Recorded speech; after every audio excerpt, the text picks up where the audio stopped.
हाँ जी गाइस, सारे बच्चों ਨੂੰ ਮੇਰੇ ਵੱਲੋਂ ਸਤਿ ਸ੍ਰੀ ਅਕਾਲ ਵੀ ਕਿੱਦਾਂ ਹੈ ਵੀ ਸਾਰੇ। ਉਮੀਦ ਕਰਦਾ ਸਾਰੇ ਬੱਚੇ ਚੜ੍ਹਦੀ ਕਲਾ ਵਿੱਚ ਹੋਣਗੇ, ਮੈਂ ਵੀ ਬਹੁਤ ਵਧੀਆ ਹੈਗਾ ਹਾਂ। ਸਾਡਾ ਅੱਜ ਦਾ ਜਿਹੜਾ ਟੌਪਿਕ ਹੈ that is as number 7 construction contract. Accounting standard number 7 जो कि बात करता है कंस्ट्रक्शन कॉन्ट्रैक्ट्स के बारे में। कंस्ट्रक्शन कॉन्ट्रैक्ट जहां कहीं भी देखो डेवलपमेंट के नाम पर भाई कंस्ट्रक्शन ही हो रही है तो एएस नंबर 7 जो है वो बात करता है इसके बारे में। जब भी कंस्ट्रक्शन कॉन्ट्रैक्ट की बात करते हैं, जो कंस्ट्रक्शन है नॉर्मली हम देखते हैं कि कभी भी कंस्ट्रक्शन स्टार्ट होती है तो it takes a longer period of time. Sir सरकारी कामों की तो कंस्ट्रक्शन कभी खत्म ही नहीं होती। जी हाँ, वो बात भी अलग है, चलो ह्यूमरस वे में कह सकते हैं। कहीं पर कभी आपने कोई रोड देखी हुई बनती है, बने ही जा रही है, बने ही जा रही है, बने ही जा रही है। तो नॉर्मली जो कंस्ट्रक्शन कॉन्ट्रैक्ट होते हैं वो बड़े लेंदी टाइम के होते हैं and it takes more than one year to complete those projects. तो उसकी अकाउंटिंग किस तरह से करनी चाहिए वो सब हमें एएस नंबर 7 के अंदर सिखाया जाता है। स्टार्ट तो हम जनरली करेंगे कि पहले सीखेंगे कंस्ट्रक्शन कॉन्ट्रैक्ट का मतलब क्या है, किस किस टाइप एक्सेट्रा क्या होते हैं, लेकिन जो स्टैंडर्ड का मेन मुद्दा है वो यही है कि आपने अकाउंटिंग किस तरीके से करनी है। थोड़ा विस्तार में बताऊं तो जैसा मैंने कहा, मान लीजिए मैं एक कॉन्ट्रैक्टर हूं, मैंने कहीं कॉन्ट्रैक्ट पकड़ लिया, उस कॉन्ट्रैक्ट को कंप्लीट होने में 4 साल लगेंगे, बहुत बड़ा एक प्रोजेक्ट है। अब अगर हम नॉर्मल किसी और चीज में डील करते हैं, लेट्स से मूवेबल चीज में कोई डील करता हूं, मान लीजिए मैं फोन बनाता हूं, मैं कैलकुलेटर बनाता हूं, मैं ये कोट बनाता हूं, कपड़े का व्यापारी हूं वगैरह वगैरह, तो इन सब सिचुएशन में तो बड़ा आसान है। आप पूरे ईयर की अकाउंटिंग करते हैं, ईयर एंड पर आप अपना statement of P&L balance sheet बनाकर देख लेते हैं, मेनली पी&एल और प्रॉफिट निकाल लेते हैं। लेकिन कंस्ट्रक्शन कॉन्ट्रैक्ट में क्योंकि साल तो 1 साल से ज्यादा है, अब 4 साल के बाद मुझे फाइनली जाकर पता चलेगा, क्योंकि 4 साल के बाद ही सारे खर्चे मुझे एक्चुअल में पता चलेंगे और रेवेन्यू कितना है। तो रेवेन्यू और कॉस्ट को कंपेयर करके जो फाइनल प्रॉफिट है वो तो 4 साल के बाद निकलेगा। तो क्या हम 4 साल तक वेट करेंगे? सवाल उठता है कि 4 साल तक सिर्फ वेट ही करते रहेंगे, क्योंकि हो सकता है ना रेवेन्यू चाहे आपको पता है कितना है, लेकिन हमें ये नहीं पता कि कितना रेवेन्यू पहले साल का है, कितना दूसरे का, कितना तीसरे का। तो हमें लग रहा है कि जब काम पूरा हो जाएगा ना, चौथे साल के एंड पे कॉन्ट्रैक्ट का रेवेन्यू रिकॉर्ड करेंगे, जबकि खर्चे तो हर साल हो रहे हैं। तो क्या पहले 3 साल सिर्फ लॉस लॉस दिखाते रहोगे, रेवेन्यू जीरो, खर्चे तो हो रहे हैं? तो इस सिचुएशन में आती थी दिक्कत, जिसके कारण एएस नंबर 7 लाया गया, जो कि क्लियर गाइडलाइन देता है कि किस तरह से आपने अपने हर साल के रेवेन्यू और खर्चों को बुक करते हुए प्रॉफिट की फिगर तक पहुंचना है। ये इस स्टैंडर्ड का मेन जो है काम रहता है। स्टार्ट करते हैं फटाफट से, आइए बहुत डिटेल में स्टैंडर्ड पूरा जो है हम कर लेंगे। एक नॉर्मल बाकी जो स्टैंडर्ड्स होते हैं उनसे उससे ज्यादा नंबर ऑफ कॉन्सेप्ट्स यहाँ पर हमारे सामने रहेंगे। एएस रागा में निकाल लीजिएगा जी, एएस नंबर 7 पुत्र कंस्ट्रक्शन कॉन्ट्रैक्ट्स, और साथ में हम अलग से अपना जो शीट है वहां पर भी मेंशन कर लेते हैं जी। आइए एएस नंबर 7, अरे अरे अरे अरे, लिखिए पुत्र, एएस नंबर 7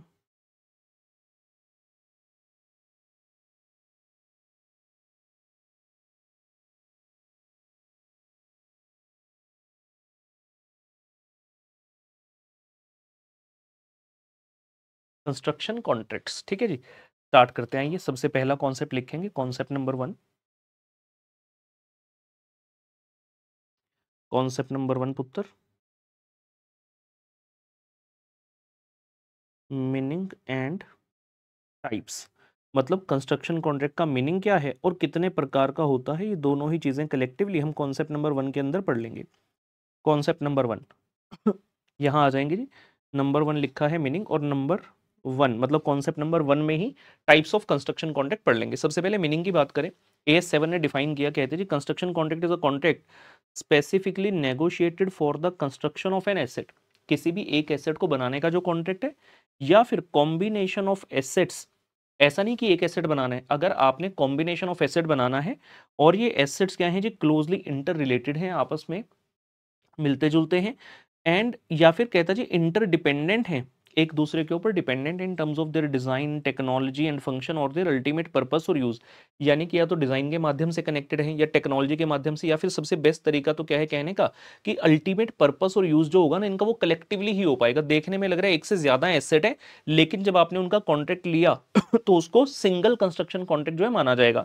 डेफिनेशन देखिए कैसे स्टार्ट हुई, अ construction contract is the contract specifically negotiated for the construction of an asset और अ कॉम्बिनेशन ऑफ एसेट। और अगर ये कॉम्बिनेशन है तो कहता है आपस में सारे ना या तो इंटर रिलेटेड हैं या फिर इंटर डिपेंडेंट है। आगे पढ़ते हैं, देखिए इसी की डिटेल आ रही है। मतलब सिंगल एसेट की अगर बात करूं, जैसे मान लीजिए आपने ब्रिज बनाना है, बिल्डिंग है, कोई डैम है, तो ये तो सिंगल हो गया। और नंबर ऑफ एसेट्स में एग्जांपल के लिए let's say construction of refinery. अब जहां पर रिफाइनरी की बात कर रहे हैं तो वहां पर कई सारे टाइप की मशीन्स आपको साथ में लानी पड़ेंगी, कई सारे टाइप का कंस्ट्रक्शन वहां पे होगा, और जब पूरा कंस्ट्रक्शन हो जाएगा प्रोजेक्ट का, उसके बाद ही refinery will be able to function. तो देखने में लग रहा है एक से ज्यादा एसेट है, लेकिन क्योंकि सारे आपस में इंटर रिलेटेड है, एक के बिना दूसरे का कोई यूज नहीं है, तो हम इनको कहते हैं कि ये कॉम्बिनेशन में ही बनेंगे। या फिर चलो एक एग्जांपल है, मैंने इस टॉपिक के लिए बचाया हुआ, वैसे कंबाइनिंग एंड सेगमेंटिंग के लिए अभी भी बता देता हूं। जैसे मान लीजिए मैं एक कॉन्ट्रैक्टर हूं, तो किसी व्यक्ति ने 40 एकड़ जगह ली और मुझे कहता है जी यहाँ पर ना आपने क्या करना है, एक स्कूल बना देना है। मैंने कहा ठीक है। अब स्कूल जब बनेगा तो स्कूल में खाली बिल्डिंग थोड़ा बनेगी, बिल्डिंग बन रही है, कैंटीन बन रही है, एक बैडमिंटन कोर्ट बन रहा है, एक क्रिकेट की पिच बन रही है, एक नॉर्मल प्लेग्राउंड बन रहा है। समझ रहे हो कितनी सारी चीजें बन रही हैं। हर एसेट देखने में अलग अलग है, लेकिन जब इनको आप कंबाइन करेंगे तो आपको पता चलेगा कि ये सारे आपस में इंटर रिलेटेड है, इंटरडिपेंडेंट है। तो जब मैंने ये कॉन्ट्रैक्ट लिया स्कूल बनाने का, तो क्या मैं कैंटीन को कहूं कि ये अलग कॉन्ट्रैक्ट है, प्लेग्राउंड को बनाना अलग कॉन्ट्रैक्ट है, स्कूल की बिल्डिंग बनाना अलग कॉन्ट्रैक्ट है, जूनियर विंग बनाना अलग कॉन्ट्रैक्ट है? नहीं, ये सभी एक ही कॉन्ट्रैक्ट का हिस्सा है। तो कॉन्ट्रैक्ट जो है वो एक एसेट या फिर मल्टीपल ऑफ एसेट्स के साथ रिलेट कर सकता है। ठीक है, आगे देखिए जी, टाइप्स ऑफ कंस्ट्रक्शन कॉन्ट्रैक्ट। तो दो टाइप का होता है जी। पहला है फिक्स्ड प्राइस और दूसरा है कॉस्ट प्लस। फिक्स्ड प्राइस का मतलब होता है कि कॉन्ट्रैक्टर और कॉन्ट्रैक्टी, मैं अगर कॉन्ट्रैक्टर हूं तो दूसरी पार्टी का नाम रख दिया जी कॉन्ट्रैक्टी, जो क्लाइंट है जिसके लिए मैं काम कर रहा हूं, हमारे बीच में सौदा हो गया, जो रेवेन्यू का अमाउंट है ना वो फिक्स हो गया। लेट से मैंने बोला स्कूल वालों को, हाँ मैं स्कूल बनाऊंगा, 50 करोड़ रुपए लगेंगे, तो ये क्या होगा, जिसको कहते हैं फिक्स्ड प्राइस कॉन्ट्रैक्ट। अब मुझे 4 साल लगेंगे पूरे स्कूल को बनाने में। ठीक है, तो इसको कहते हैं फिक्स प्राइस कॉन्ट्रैक्ट। इतना बहुत है। कहता है जी price is agreed as a fixed sum or a fixed rate per unit of output. ये सिर्फ थ्योरी के लिखने के लिए, पर यूनिट ऑफ आउटपुट वाला कोई सीन नहीं है, एक अमाउंट फिक्स हो जाता है। कहता कुछ केसेस में क्या होता है, कॉन्ट्रैक्ट में require the customer to pay additional sum to compensate the contractor against the cost escalation. अब 4 साल तक ये कॉन्ट्रैक्ट चलता रहेगा। मैंने आज जो अपनी कोटेशन दी है कि 50 करोड़ रुपए में तुम्हारा ये सारा काम करूंगा, वो आज के लेबर, आज के मटेरियल के प्राइसेस के हिसाब से है, लेकिन 4 साल के दौरान तो हो सकता है कि मटेरियल और लेबर के प्राइसेस बहुत ज्यादा ऊपर चले जाएं, जितना मैंने आज सोचा भी नहीं था, तो उस केस में हो सकता है मेरे लिए तो लॉस का सौदा हो जाए। तो मैंने आज ही कॉन्ट्रैक्ट के अंदर एक टर्म डाल ली कि अगर इतने अमाउंट से ज्यादा प्राइस बढ़ते हैं तो कॉन्ट्रैक्टी यानी कि जो क्लाइंट है, जो स्कूल है जिसके लिए मैं स्कूल बना रहा हूं, वो मुझे डैश अमाउंट एस्केलेशन के तौर पर देगा। तो एस्केलेशन क्लोज होता है कि अगर कॉस्ट बढ़ रही है तो उसमें से कुछ पैसा जो है कॉन्ट्रैक्टी आपको 50 करोड़ के अलावा भी जो है देगा। ये होता है फिक्स्ड प्राइस कॉन्ट्रैक्ट। एक होता है जी cost plus contract. Cost plus contract, मान लीजिए मैं कॉन्ट्रैक्टर हूं, कॉन्ट्रैक्टर ने कहा बताइए जी कितने रुपए लगेंगे, और मुझे डाउट आ रहा है, मुझे समझ में नहीं आ रहा है कि यार टोटल कितना पैसा लगेगा इस कॉन्ट्रैक्ट को बनाने में। मुझे लग रहा है कि मैं बोल दूं 50 करोड़, लेकिन अगर लग गया 55 करोड़ तो मेरा तो 5 करोड़ का घाटा हो गया। तो मुझे समझ में नहीं आ रहा, बहुत ही कॉम्प्लिकेटेड नेचर का प्रोजेक्ट है। तो मैंने सोचा बेस्ट क्या है, मैं इससे ना ऐसा एग्रीमेंट करता हूं कि भाई जितने भी खर्चा लगेगा मैं तेरे को सारे बिल दूंगा, तो मेरे को वो खर्चा तो रिइंबर्स करेगा ही करेगा, क्योंकि ऑब्वियसली उसके लिए काम कर रहा हूं, ऑब्वियसली क्योंकि मैं कॉन्ट्रैक्टर हूं, मेरा ये बिजनेस है, तो मैं तो प्रॉफिट भी कमाना चाहता हूं। तो मैंने बोला जितनी भी कॉस्ट लगेगी वो, और साथ में तुम लेट से मुझे 20% का प्रॉफिट जो है दोगे। तो इसको बोलते हैं cost plus contract. In this the contractor reimburse for allowable और डिफाइंड कॉस्ट, मतलब पहले से डिफाइन होगा कि इस चीज के पैसे मिलेंगे, plus percentage of these cost, या फिर अ फिक्स्ड फी। मैंने कह दिया कि जितना खर्चा होगा वो तो होगा ही होगा, तो मैं रीइंबर्स करना है। उसके अलावा लेट्स से मैंने बोल दिया कि मेरे को 50 लाख रुपए देना फिक्स्ड फी, या फिर मैंने बोल दिया कि जितना खर्चा लगेगा उसके ऊपर 20% मेरे को देना। तो ये होता है कॉस्ट प्लस कॉन्ट्रैक्ट। ठीक है, इतनी सी बात है, एग्जाम पर्पस के लिए बहुत ज्यादा इंपॉर्टेंट नहीं है, लेकिन हाँ टाइप से मल्टीपल चॉइस वगैरह में पूछ सकता है। ये हो गया जी आपका पहला नंबर कॉन्सेप्ट पुत्र। कॉन्सेप्ट 2 पर आ रहे हैं।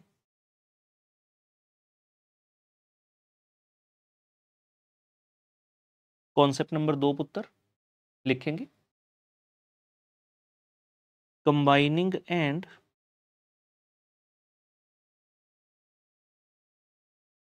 Segmenting construction contracts.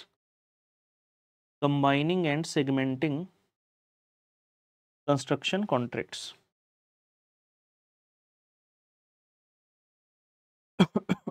थोड़ी देर पहले हमने डेफिनेशन के अंदर पढ़ा कि जो कॉन्ट्रैक्ट है it may relate to a single asset और अ कॉम्बिनेशन ऑफ एसेट। जहां पर आप एक से ज्यादा एसेट की कंस्ट्रक्शन कर रहे हैं ना, कई बार वहां पर डाउट आ जाता है कि क्या ये जो मल्टीपल ऑफ एसेट है, क्या मैं इन सबको एक मानूं या सबको अलग अलग मानूं।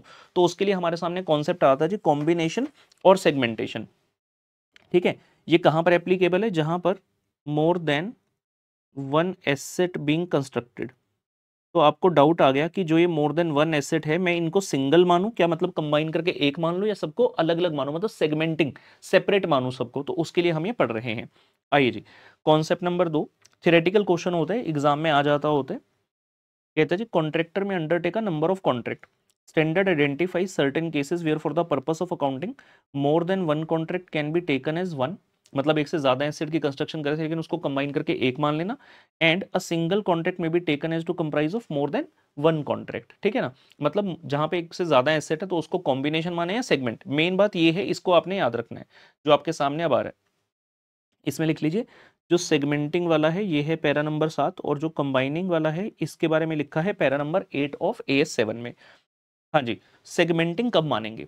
When a contract covers a number of asset, construction of each should be treated as a separate when. कब कब? कंडीशन क्या है? Number 1, separate proposals have been submitted for each asset. जो भी नंबर ऑफ एसेट हैं आपने सबके लिए सेपरेट प्रपोजल सबमिट किए, मतलब कोटेशन सबमिट करी अलग अलग। Separate negotiations have been carried out and contractor and customer have been able to accept or reject the part relating to each asset. आपने हर एक के लिए सेपरेट नेगोशिएशन करी है, और जो आपको सही लगा, जहां पर एग्री हो वो वाला तो एक्सेप्ट हो गया, और बाकी का आपने रिजेक्ट कर दिया। एंड तीसरा है cost and revenue of each can be identified, हर एक का अलग अलग आप आइडेंटिफाई कर सकते हो। मैं इसका एग्जांपल करवाऊंगा, चिंता मत करें, अभी सिर्फ समझें। 3 कंडीशन है, सेपरेट प्रपोजल आपने सबमिट किए, तीनों के ऊपर सेपरेट, मतलब सभी के ऊपर सेपरेट नेगोशिएशन हुई, और हर एक की कॉस्ट और रेवेन्यू को इजीली आइडेंटिफाई किया जा सकता है। अगर ऐसा है तो आप उन सभी को अलग अलग मानना, कंबाइन मत करना। लेकिन कहता अगर मल्टीपल कॉन्ट्रैक्ट्स हैं उनको सिंगल मान लेना। कब? Number 1, when the group of contract is negotiated as a single package. Single package, एक ही पैकेज के तौर पर उनको ग्रुप ऑफ एसेट को जो है आपने किया है negotiate. Number 2, contracts are so closely interrelated that they are a part of a single project with an overall profit margin. याद कीजिए, मैंने स्कूल वाले एक एग्जांपल दिया था, group of contract negotiated as a single package. मैंने कहा canteen के इतने, बैडमिंटन, ओ कहना ना जी छड्डो, टोटल बताओ जी, टोटल पैसे की बात करो जिसमें सब कुछ आ जाएगा। तो as a single package negotiate हुआ है। दूसरा पॉइंट क्या कह रहे हैं, सारे आपस में इतने इंटररिलेटेड हैं कि वो एक सिंगल प्रोजेक्ट यानी कि स्कूल का हिस्सा लगते हैं, और प्रॉफिट मार्जिन भी ओवरऑल आएगा। मैं ये नहीं कह सकता मैंने कैंटीन बनाई उस पर इतना कमा लिया, क्रिकेट की पिच पर इतना कमा लिया, नहीं, ओवरऑल स्कूल बनाया उसके ऊपर इतना प्रॉफिट कमाया। और तीसरा, कॉन्ट्रैक्ट्स आर परफॉर्म्ड कंकरेंटली, मतलब जो चीजें हैं आप एक साथ बना रहे हैं, मतलब कुछ मजदूर हैं जो स्कूल की बिल्डिंग बनाने में लग गए, कुछ हैं जो प्लेग्राउंड की लेवलिंग कर रहे हैं, और कुछ हैं जो आपका बैडमिंटन कोर्ट वगैरह बनाने में लग गए, कुछ कैंटीन बनाने में लग गए। तो ओवरऑल एक साथ चल रहे हैं, या फिर इन अ कॉन्टिन्यूस सीक्वेंस, मतलब एक खत्म होगा इमीडिएटली दूसरा स्टार्ट हो जाएगा, दूसरा खत्म होगा इमीडिएटली तीसरा स्टार्ट हो जाएगा। ऐसा नहीं है कि एक पार्ट आज कर दिया फिर एक साल के बाद याद है चलो यार दूसरा भी करते हैं, ऐसा नहीं है। तो साथ साथ कंकरेंटली या फिर कॉन्टिन्यूस सीक्वेंस में आप उनको बना रहे हैं। तो ये है आपका कॉन्सेप्ट नंबर 2, वेरी इंपॉर्टेंट। और इससे संबंधित कुछ प्रश्न है हमारे पास कॉन्सेप्ट नंबर 2 से। क्वेश्चन नंबर 1 है और क्वेश्चन नंबर 2 है। हाँ जी, आइए चलते हैं प्रश्न नंबर 1 और प्रश्न नंबर 2 की तरफ। तो पहला प्रश्न आपके सामने कॉन्सेप्ट नंबर 2 से ये रहा। कहता जी XYZ कंस्ट्रक्शन लिमिटेड है a construction company undertakes the construction of an industrial complex. It has separate proposals raised for each unit to be constructed in the industrial complex. एक कॉम्प्लेक्स बनाना है, उसके अंदर कई सारे यूनिट्स हैं, जैसे कोई कमर्शियल एस्टेब्लिशमेंट होती है तो उसके अंदर डिफरेंट डिफरेंट टाइप की शॉप्स हैं। तो कहता है जी पहले ही बोल दिया, it has separate proposals raised for each unit. जितने यूनिट बनाने हर एक के लिए हमने सेपरेट प्रपोजल दिया, डिपेंडिंग ऑन कितने कितने साइज के यूनिट्स हैं। Since each unit is subject to separate negotiation, he is able to identify the cost and revenue attributable to each unit. कहता है should XYZ Limited treat the construction of each as a separate according to S7? लिख लेंगे जी, yes, separate। Para number 7 का आप reference देंगे यहाँ पर, और तीनों चीजें उसने बता दी। पहला पॉइंट क्या है, सेपरेट प्रपोजल, दूसरा क्या है सेपरेट नेगोशिएशन, और तीसरा cost and revenue attributable to each can be identified. पूरा डिटेल में लिखवाने रहा मैं आंसर, जो थ्योरी लिखवाई है वही आपने यहाँ पर लिखकर आनी है। तीनों कंडीशन सेटिस्फाई होगी तो आप इसको सेपरेट ही मानते हुए ऑब्वियसली चलेंगे। उसके बाद मैंने कहा जी प्रश्न नंबर 8 अभ्यासिका में आएंगे। अभ्यासिका में आपका ही करने का प्रश्न है, वैसे तो ये आरटीपीज में आया हुआ कई बार, बढ़िया प्रश्न है। आइए रीड करते हैं। X limited negotiates with Bharat Petroleum Corporation Limited for construction of franchisee retail petrol outlet station. ठीक है जी, तो पेट्रोल स्टेशन बनाने हैं based on the proposal submitted to different zonal offices of BPCL final approval for one outlet each in zone A B C D is awarded to X limited. तो BPCL ने petrol station बनाने हैं, X limited का contact किया, तो x limited ने क्या बोला जब उनको कॉन्टैक्ट किया कि भाई हमारे जोनल ऑफिस के लिए तुम प्रपोजल दे दो। Based on the proposal submitted to different zonal office, final approval for one outlet each in zone A, मतलब हर जोन में एक एक आपको पेट्रोल पंप का ठेका मिल गया कि आप ये कंस्ट्रक्ट करोगे zone A B C D में। Agreement in a single document is entered into with BPCL for rupees 490 lakh. Agreement lays down the value of each of the four outlets, हर एक आउटलेट की वैल्यू अलग से बताइए। In addition to individual completion time, comment whether it will be treated as a single contract for or four separate contract. जरा सोचिए।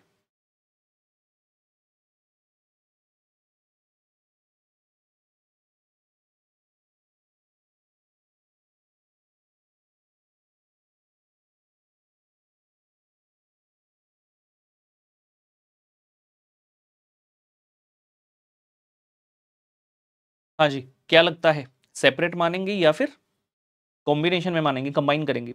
बड़ा ही clear है, सेपरेट मानेंगे। रीजन क्या है? सबसे पहले उसने बोला जी आपको जो कॉन्ट्रैक्ट मिला है based on the proposal submitted to different final proposal each outlet in zone A B C D, हर एक में आपको एक एक जो है कॉन्ट्रैक्ट अवॉर्ड किया गया। एग्रीमेंट के अंदर जो वैल्यूज हैं हर एक की अलग अलग मेंशन की हुई हैं, यानी कि हर एक का रेवेन्यू अलग से आइडेंटिफाइड है, हर एक का कंप्लीशन टाइम अलग से आइडेंटिफाइड है। और अगर ये overall negotiated as a single package होता तो क्वेश्चन हमें ये ना कहता कि हर जोन में आपको एक एक आउटलेट का मिला है, अलग से ना होता, फिर टोटलिटी में बात होती। तो यहां पर भी हम क्या कहेंगे जी, सिंगल सॉरी इसको क्या मानेंगे जी, फोर सेपरेट कॉन्ट्रैक्ट्स। रेफरेंस दोगे पैरा नंबर 7 का, रेफरेंस दोगे जी पैरा नंबर 7 का। क्या क्या थे हमारे पॉइंट्स, हमारे पॉइंटर क्या कहते हैं, सेपरेट प्रपोजल, सेपरेट प्रपोजल। उसने यहां पर क्लियरली बताया based on the proposal submitted to different zonal office, हर एक को सेपरेट प्रपोजल दिया गया, सेपरेट प्रपोजल है, सेपरेट नेगोशिएशन है। अगर सेपरेट नेगोशिएशन होती है तभी तो हर एक का प्राइस अलग अलग आइडेंटिफाइड है। और revenue and cost of each identified है। उसने बताया इतने इतने रुपए मिलेंगे, मतलब सबके रेवेन्यू आइडेंटिफाइड है, और क्योंकि सभी जोन में अलग अलग कंस्ट्रक्शन करें तो ऑब्वियसली कॉस्ट भी आइडेंटिफाइड होगी। तो ये रीजन की वजह से इनको आप चार सेपरेट कॉन्ट्रैक्ट मानते हुए चलेंगे। यहां तक आ जाइए, यहां तक आ जाइए पुत्र जी।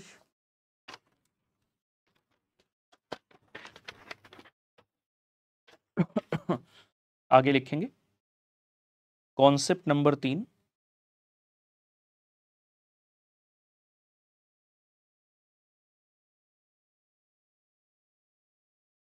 Contract revenue. अब हम प्रैक्टिकल पार्ट की तरफ बढ़ रहे हैं, हमें एक एक करते चीज़ों को सीखना है। सबसे पहले हम सीख रहे हैं जी कॉन्ट्रैक्ट रेवेन्यू, इसके बाद बात करेंगे कॉन्ट्रैक्ट कॉस्ट की। कॉन्ट्रैक्ट रेवेन्यू का मतलब क्या होता है?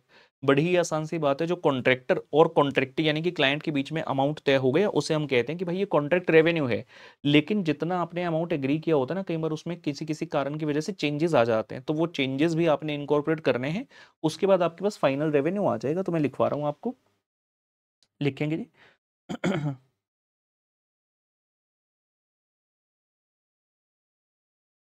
it means the revenue agreed upon, it means the revenue agreed upon between contractor and contractee, it means the revenue agreed upon between Uttar contractor and contractee। Detail में बात कर रहे हैं, पर्टिकुलर्स, और अगर यहाँ पर होगा तो कुछ रिमार्क्स भी यहाँ पर डाल देंगे। हाँ जी, पर्टिकुलर्स में लिखेंगे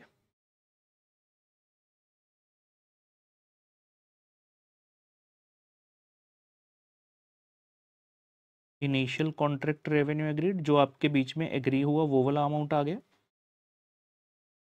plus minus variations in contract work. हो सकता है जो आपने स्टार्टिंग में सोचा था उसके बाद वेरिएशन हो गई, पहले उसने बोला था 3 माले की बिल्डिंग बना दो, अब कह रहा है भाई एक फोर्थ फ्लोर भी बना देना, ठीक है ना, तो प्लस वेरिएशन या फिर माइनस भी हो सकता है। पहले बोला था 3 बनाना, अब कह रहा है भाई कम कर दो, तो वेरिएशन इन कॉन्ट्रैक्ट वर्क। इसके सामने लिखें recognize when it is probable that recognize when it is probable that customer will approve the variation, when customer will approve the variation and revenue arising from it. ये थोड़ा हटकर case हो गया। क्या case हो गया जी हटकर? मान लीजिए मैं कॉन्ट्रैक्टर हूँ, क्लाइंट ने बोला कि आपने ये वाला काम करना है, मैंने कहा ठीक है।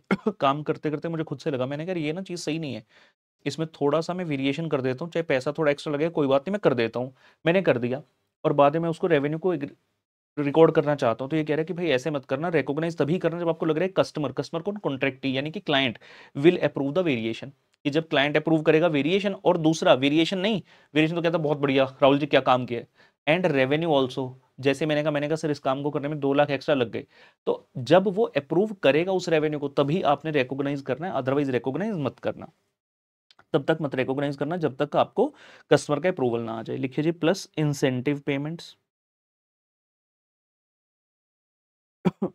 इंसेंटिव पेमेंट, ये इंसेंटिव पेमेंट क्यों मिलती है? For the timely completion of job. Government ने मुझे बोला राहुल जी यहाँ पर ना फ्लाईओवर बना दो, मैंने कहा ठीक है। कहते कितना टाइम लगेगा? मैंने कहा जी 2 साल में बना देंगे। कह रहे क्या मजाक कर रहे हो, 2 साल में नहीं बनने वाला, 3.5 साल कम से कम ले। मैंने कहा जी 2 साल में बना देंगे। कहते अगर आपने 2 साल में बना दिया ना तो हम आपको 1 करोड़ रुपया एक्स्ट्रा देंगे। मैंने कहा कोई बात नहीं, ये इंसेंटिव पेमेंट है। अब इसको कब रिकॉर्ड करूं? क्या पहले दिन रिकॉर्ड करके बैठ जाऊं? नहीं, तो एएस क्या बोलता है वो लिखवाता हूं जी आपको। रिकॉग्नाइज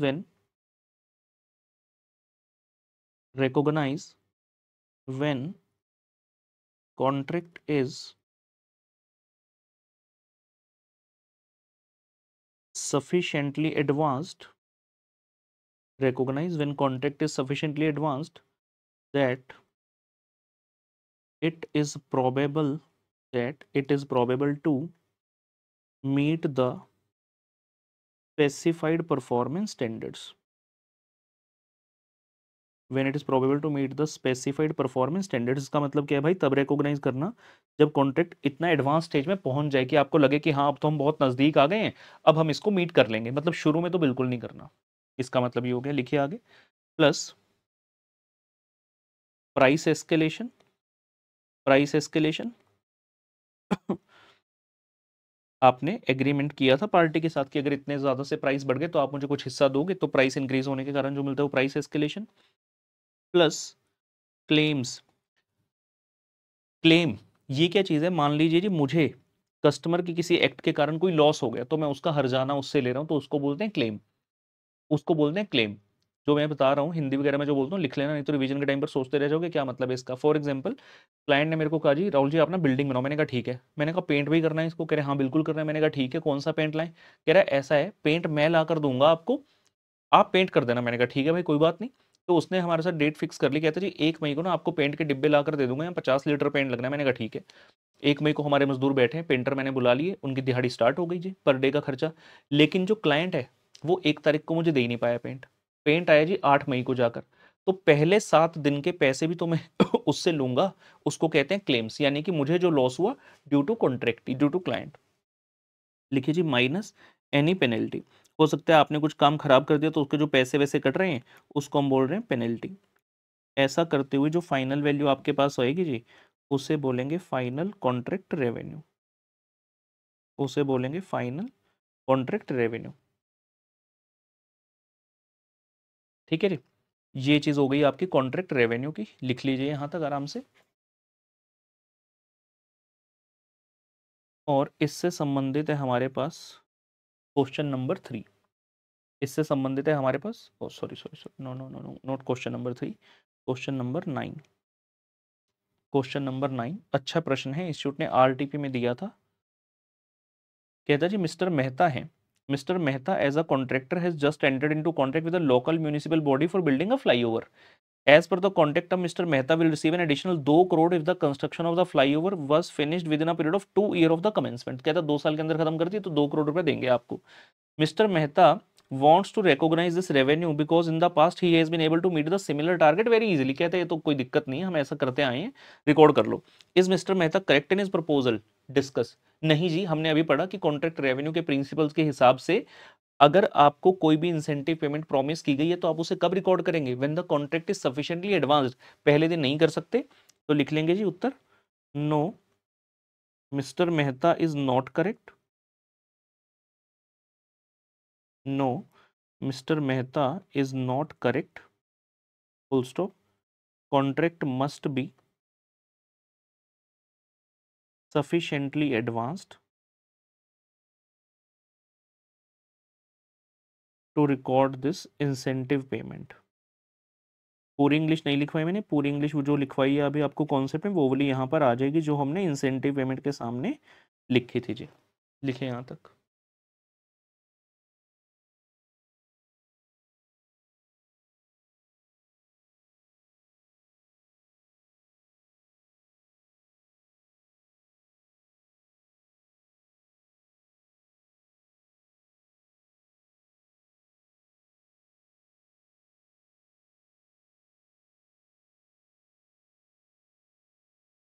ठीक है, चलिए coming to concept number 4, coming to पुत्र concept number 4, contract costs.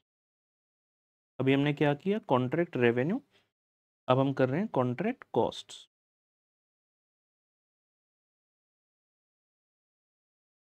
Contract cost जी, कॉन्ट्रैक्ट रेवेन्यू का मतलब क्या है, कितना पैसा मिलेगा, और वैसे ही जितना भी आप कॉन्ट्रैक्ट ले रहे हैं, मतलब हर एक कॉन्ट्रैक्ट, मान लीजिए एक समय पर मेरे 4 कॉन्ट्रैक्ट चल रहे हैं, तो हर कॉन्ट्रैक्ट पर कितना कितना खर्चा लग रहा है, उसे कह रहे हैं कॉन्ट्रैक्ट कॉस्ट। क्योंकि जब आप प्रॉफिट निकालना चाहोगे उसके लिए आपके पास कॉन्ट्रैक्ट का रेवेन्यू भी होना चाहिए और कॉन्ट्रैक्ट का पुत्र कॉस्ट भी होना चाहिए। तो कॉन्ट्रैक्ट कॉस्ट की बात कर रहे हैं। कॉन्ट्रैक्ट कॉस्ट की जब स्टडी करेंगे इसको 3 भाग में बांट लेंगे हम। सबसे पहले डायरेक्ट कॉस्ट, फिर लिखिए जी एलोकेटेड कॉस्ट, फिर लिखिए पुत्र एलोकेटेड कॉस्ट, और लास्ट में लिखिए जी स्पेसिफिक कॉस्ट, लास्ट में स्पेसिफिक कॉस्ट जी। डायरेक्ट कॉस्ट का मतलब क्या है, सीधा सीधा जो उस कॉन्ट्रैक्ट के लिए खर्चा हो रहा है। ये वाली कॉस्ट कौन सी होती है, जो कि इनकर्ड ऑन साइट होती है। जैसे कि मान लो लेबर है, मटेरियल है, वो सारे जो कि डायरेक्टली खर्चे नजर आ रहे हैं कि इस कॉन्ट्रैक्ट पर ये खर्चा हो रहा है, उसको डायरेक्ट कॉस्ट बोलते हैं। लिखिए जी incurred on site, incurred on site पुत्र relates directly to specific contract, relates directly to specific contract, और एक स्पेशल पॉइंट लिख रहे हैं यहाँ पर, reduce this cost, reduce this cost by any incidental income, reduce this cost by any incidental income। अगर कोई छोटी मोटी इनकम हो गई आपको तो उसके कारण आपने इसको माइनस कर देना जी। Example, sale of surplus material, आपने सीमेंट की 50 बोरी खरीद ली, यूज में आई 45, 5 बोरी वापस करने गए, बंदे ने तो मना कर दिया, कहता भी मैं नहीं लेता, तो आपने उसको किसी और पार्टी को सेल कर दिया, 5 बोरी सीमेंट की पड़ी थी, तो उसके कारण अपनी इस कॉस्ट को कम कर लेना। ठीक है ना। दूसरी कॉस्ट है जी एलोकेटेड कॉस्ट। एलोकेशन कब होती है, जब कोई खर्चा आपका एक से ज्यादा जगह पर हो रहा है। मान लीजिए एक मेरे पास ना सुपरविजन साइट मैनेजर है, ऐसा नाम रख देते हैं, या लेट से, ठीक है, साइट मैनेजर है एक, तो हमारी एक शहर में ना 4 जगह साइट चल रही है। मैंने उस मैनेजर को बोला कि तूने हर साइट का ध्यान रखना है।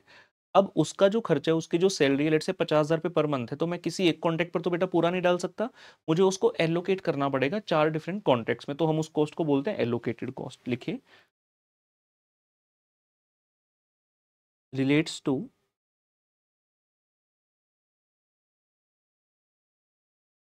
more than one contract, can be allocated to, can be allocated to individual contracts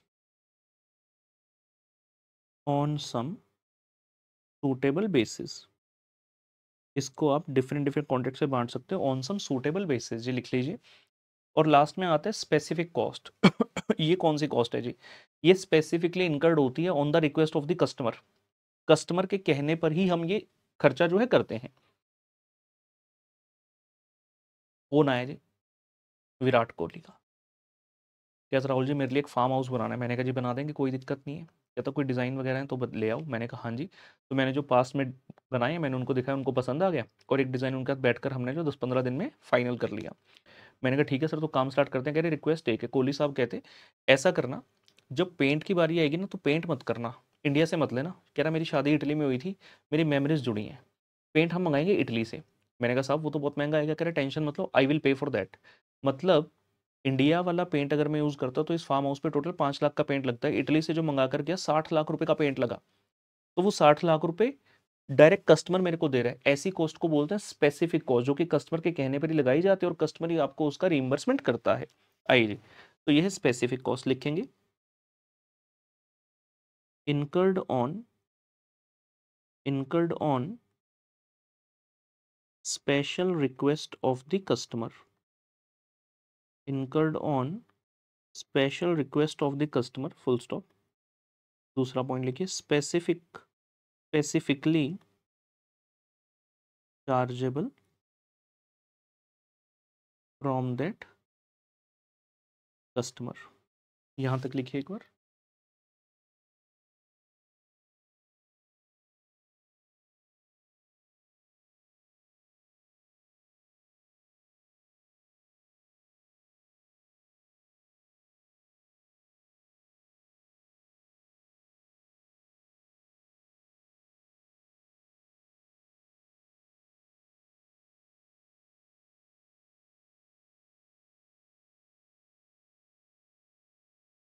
मैं यहाँ पर कुछ छोटे मोटे एग्जाम्पल लिखा रहा हूँ।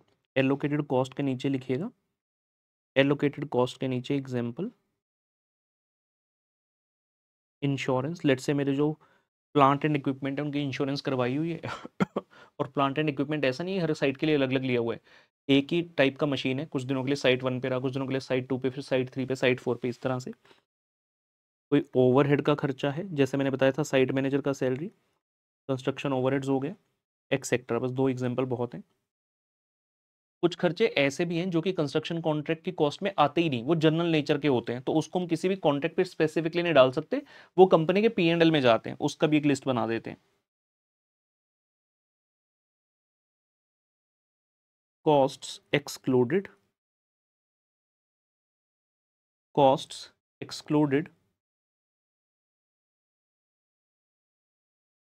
From construction contracts.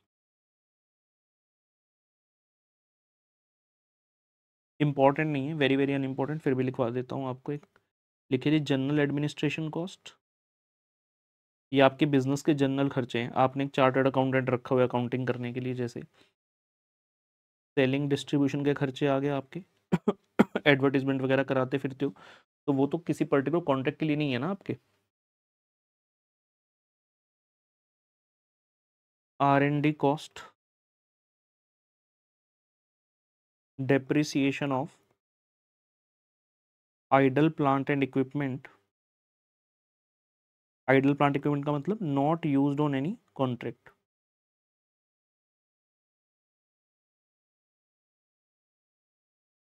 कोई पूछेगा नहीं एग्जाम में, फिर भी एक लिस्ट बना ली हमने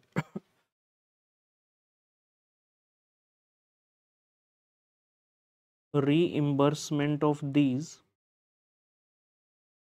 is not specified in contract। इनकी रीइंबर्समेंट कॉन्ट्रैक्ट के अंदर स्पेसिफाई नहीं होती। अब मैं कॉन्ट्रैक्टर हूँ, क्लाइंट आया मेरे पास, मैं उसको कह रहा हूँ जी एक ना हमारा सीए भी है जी, उसकी भी सैलरी देनी होती है जी, हमारे ऑफिस में 2 लोग बैठते हैं जी, उनका भी काम होता है जी, उनकी भी सैलरी। वो कहेगा भाई क्या बातें कर रहा है, तूने कॉन्ट्रैक्ट करना है मेरे साथ, तू अपना कॉन्ट्रैक्ट का काम कर और अपना प्रॉफिट ले और बाकी खर्चे तो तू देख भाई। तो इनकी कोई रिम्बर्समेंट कॉन्ट्रैक्ट में स्पेसिफाई नहीं होती है। ठीक है, ये एक्सक्लूडेड वाली कॉस्ट है, these are the excluded cost.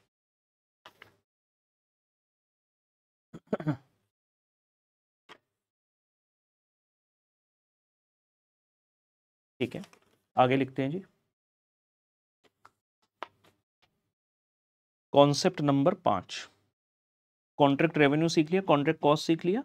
Concept number 5, मैंने आपको स्टार्टिंग में बताया था कि कॉन्ट्रैक्ट जो है 1 साल से ज़्यादा का समय लेता है बनने में, जिसके कारण जो है हम यहाँ पर किसी तरीके से जो है हर साल का कॉन्ट्रैक्ट रेवेन्यू और कॉन्ट्रैक्ट कॉस्ट को मैच करने की कोशिश करेंगे।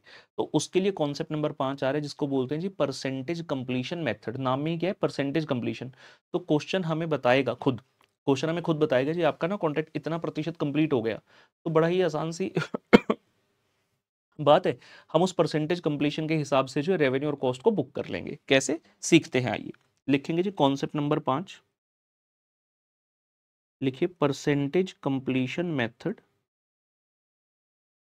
परसेंटेज कंप्लीशन मेथड ब्रैकेट में, if final outcome of contract can be estimated reliably. If final outcome of contract can be estimated reliably.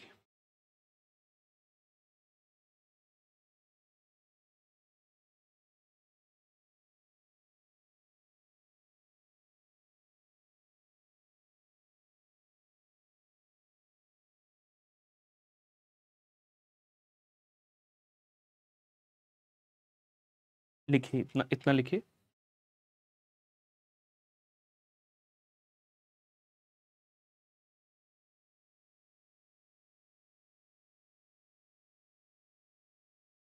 हाँ जी।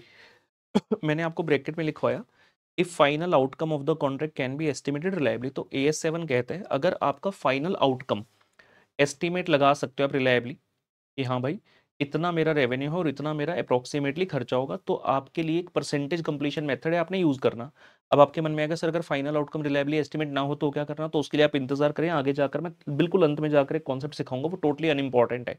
मेन यही है कि अगर आपका final outcome of contract estimate reliably हो सकता है तो आपने क्या करना है जी, परसेंटेज कंप्लीशन मेथड यूज करना है, जिसके हिसाब से होगा क्या, लिखवा रहा हूं, revenue and costs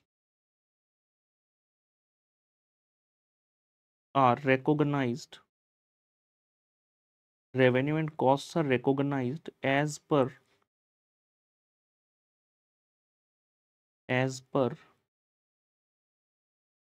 percentage of completion method,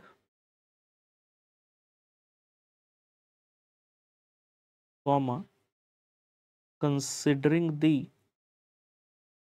stage of completion, considering the stage of completion of the contract at the reporting date. Reporting date का मतलब जो आपका फाइनेंशियल स्टेटमेंट का समय होता है, मतलब जैसे हम 31 मार्च को यूजुअली कहते हैं ईयर क्लोज हो गया, तो उस दिन कहता क्या करना आपने, रेवेन्यू और कॉस्ट को रिकॉग्नाइज करना। कैसे, as per percentage of completion method. इसका मतलब क्या, हम ये देखना चाहेंगे कि आपका जो कॉन्ट्रैक्ट है वो कितने प्रतिशत कंप्लीट हो चुका है, मैथमेटिकल टर्म्स में डाल देंगे उसे कि भैया इतना प्रतिशत ये कंप्लीट हो गया। मान लो जी मेरा कॉन्ट्रैक्ट का रेवेन्यू 100 करोड़, मैं कहता हूँ 30% कंप्लीट हो गया, तो 100 करोड़ का 30% भैया 30 करोड़ का रेवेन्यू बुक कर लो इस साल में। It is as simple as that. और मैं कहता हूँ मेरा इस साल ना खर्चा हो गया था 26 करोड़ का, इस साल का खर्चा 26, इस साल का रेवेन्यू 30, तो प्रॉफिट आ गया 4 करोड़। तो इस तरह से हम जो है अकाउंटिंग कर लेंगे। ठीक है, मैं बताता हूँ जी कौन से प्रश्न पर हमने जो है आना है।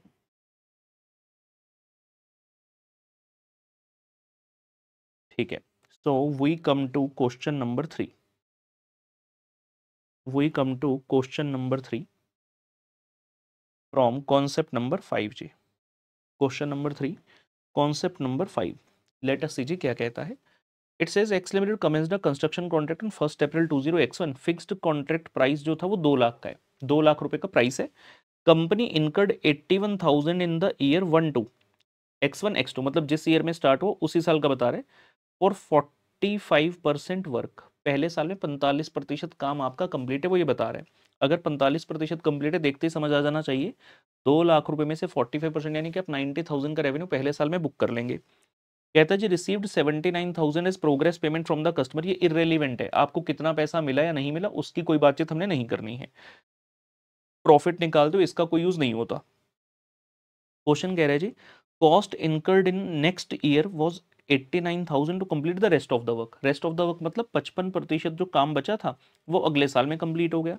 तो it asks us show the extract of P&L account, main तो ये है, एंड कहता है जी कस्टमर अकाउंट ही बना देना for the related year.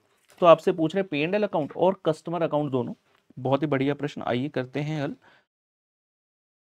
Answer number 3, answer number 3। तो क्वेश्चन आपको कुछ इस प्रकार से कह रहा है, लेट से आपने जो काम है वो यहां पर स्टार्ट किया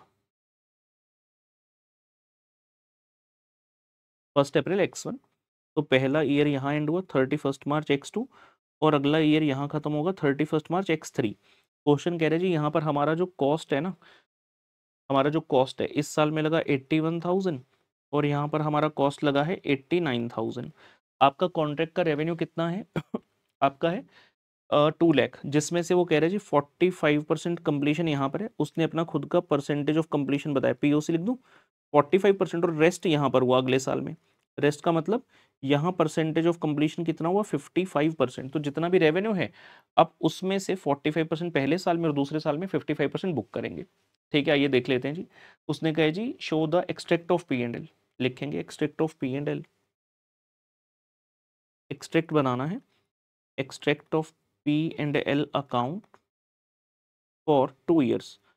अकाउंट फॉर्म में बना सकते हैं, स्टेटमेंट फॉर्म में बनाने की कोई आवश्यकता नहीं है क्योंकि एक्सट्रैक्ट ही है। पर्टिकुलर्स, ये डेबिट साइड है जी, year ending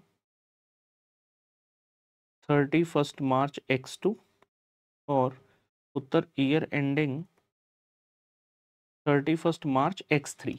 credit side we will say particulars year ending 31 March x2 and year ending उत्तर उत्तर पुत्र पुत्र पुत्र पुत्र 31 मार्च x3। ठीक है जी।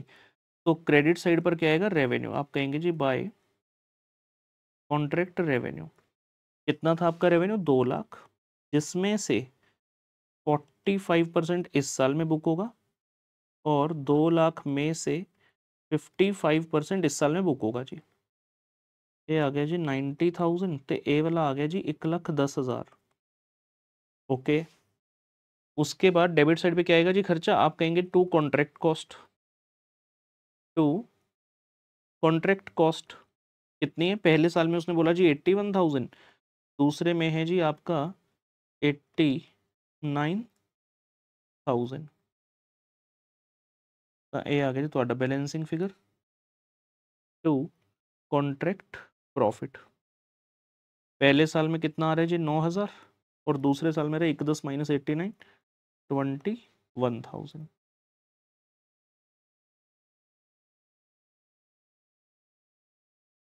कंप्लीट करिए जी, आपका हो गया जी extract of P and L.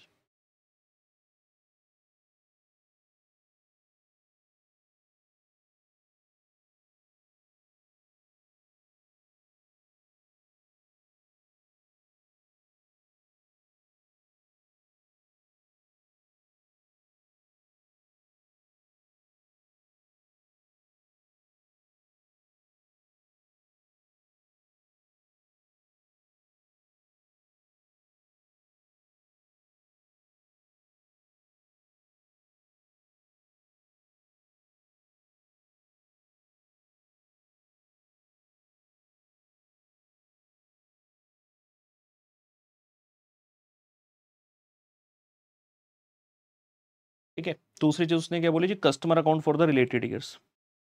ये लीजिए customers account, customers account, particulars year 1 year 2, पूरा लिखना है पूरा लिख सकते हो, कोई आवश्यकता जरूरी नहीं है।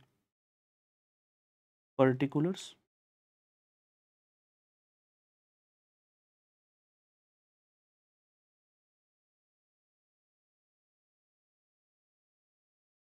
ईयर 1 एंड ईयर 2 जी। आपने पहले साल में कितना रेवेन्यू रिकॉर्ड किया, 90,000 का। एंट्री क्या होती है, डेटर टू सेल। यहाँ डेटर कौन है, नाम रख दिया customer, customer to sale, sale की जगह वर्ड क्या होता है, कॉन्ट्रैक्ट प्राइस या कॉन्ट्रैक्ट रेवेन्यू। तो आप यहाँ कहेंगे जी to contract revenue, debtor to sale में ऐसे कह दीजिए, कॉन्ट्रैक्ट प्राइस कह दीजिए कि आपका जो कॉन्ट्रैक्ट प्राइस इतना है, कितने रुपए का है, 90,000 का। क्वेश्चन ने आपको क्या कहा था, कितने मिले फर्स्ट ईयर में, उसने बोला and received 79,000 as progress payment. आपने क्या एंट्री करी होगी, बैंक टू कस्टमर। तो कस्टमर में क्या आ गया जी, by bank account, by bank कितना आ गया, उसने बोला 79,000। तो ईयर 1 में आपका हो गया जी बाय बैलेंस कैरिड डाउन कितने रुपए का, 11,000 का।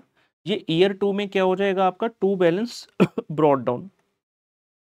फर्स्ट ईयर में जो कैरी डाउन है, सेकंड ईयर में आप कहेंगे जी टू बैलेंस ब्रॉड डाउन कितना, 11,000 रुपये। और कितने रुपए का रेवेन्यू रिकॉर्ड करेंगे, कितने का रेवेन्यू सेकंड ईयर में, 1,10,000 का, 1,10,000 का रेवेन्यू रिकॉर्ड कर लिया। और सेकंड ईयर में तो कॉन्ट्रैक्ट कंप्लीट हो गया, तो ऑब्वियस सी बात है कि पूरा पैसा आपके पास आ जाएगा। तो जब बाय बैंक करेंगे, इन दोनों का टोटल कर लो, 1, 10 और 11, कितना हो गया जी, ये 1,21,000 रुपए।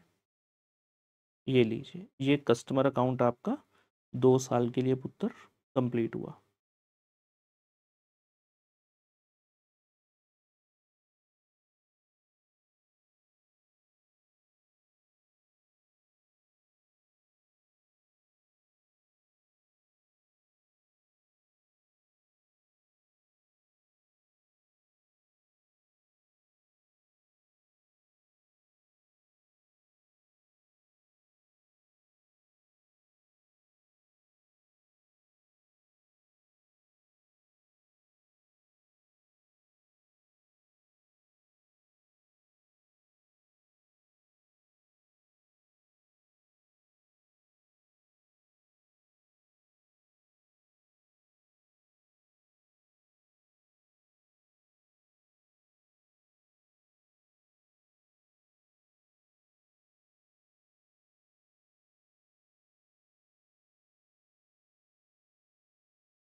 ये वाला कॉन्सेप्ट मैंने आपको कराया, परसेंटेज ऑफ कंप्लीशन मेथड। इसमें क्या होता है, परसेंटेज कंप्लीशन मेथड में क्वेश्चन खुद ब खुद आपको बताएगा कितना प्रतिशत काम आपका कंप्लीट हो गया, तो अकॉर्डिंगली आप कर लेंगे। दिक्कत आती है अगर क्वेश्चन आपको खुद से ना बताए कि आपका कितना काम कंप्लीट है। एग्जाम में अक्सर ऐसा क्वेश्चन एग्जाम में नहीं आता, आपको क्वेश्चन कैसा आएगा जहां पर आपको खुद से डिटरमिन करना होगा कि कितना स्टेज ऑफ कंप्लीशन हमारा हो चुका है। उसके लिए हम लिख रहे हैं जी कॉन्सेप्ट नंबर 6। आइए जी कॉन्सेप्ट नंबर 6, कॉन्सेप्ट नंबर 6 लिखिए जी, स्टेज ऑफ कंप्लीशन डिटर्मिनेशन। हम डिटरमिन करना चाहते हैं कि कितना प्रतिशत काम हमारा कंप्लीट हो गया है। Concept number 6, stage of completion का डिटर्मिनेशन जी। स्टेज ऑफ कंप्लीशन का डिटर्मिनेशन, तो हमारे पास 3 तरीके हैं। We have got various methods. पहला मेथड है आपका proportion of costs incurred method. Proportion of costs incurred method जो मेन है, एग्जाम में यही करना है, बाकी तो लिख रहा हूं सिर्फ थ्योरी के लिए है। सर्वे ऑफ वर्क परफॉर्म्ड, दूसरा लिखिए पुत्र, सर्वे ऑफ वर्क परफॉर्म्ड, और तीसरा completion of physical proportion, completion of physical proportion of contract work. सबसे पहला मेन है जी proportion of cost incurred method. ये मेथड कहते हैं, हम एक फॉर्मूला बताएंगे, उस फॉर्मूला के माध्यम से आपके पास स्टेज ऑफ कंप्लीशन आ जाएगा जी। फॉर्मूला क्या है, फॉर्मूला लिखिए, cost till date, cost till date divide by total estimated cost, cost till date divide by total estimated cost multiply by 100। ये क्या चीज है, लेट्स से आपका इतना काम हो चुका है और इतना काम अभी और होना है। हम कह रहे हैं ये जो पोर्शन है ना आपका, इतना पोर्शन, ये है कॉस्ट टिल डेट, इतना खर्चा आपका लग चुका है।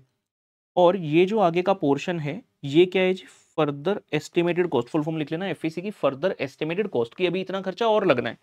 अगर मैं इन दोनों को टोटल कर दूं तो मैं कहूंगा जी ये क्या है, टोटल एस्टिमेटेड कॉस्ट। मान लीजिए आपका 30 करोड़ का खर्चा लग चुका है, 20 करोड़ का अभी और लगना है। एस्टिमेट है हमारा कि 20 का और लगेगा, तो यार सीधी सीधी बात करो ना, आपका टोटल खर्चा 50 करोड़ लगना है, उसमें से 30 लग चुका, तो 30 crore cost till date divide by total estimated cost, 50 crore गुना 100, 60% आ गया। तो इसका मतलब है कि आपका कॉन्ट्रैक्ट 60% कंप्लीट है। इसके बेस पर आपने अपना रेवेन्यू और खर्चा बुक कर लेना।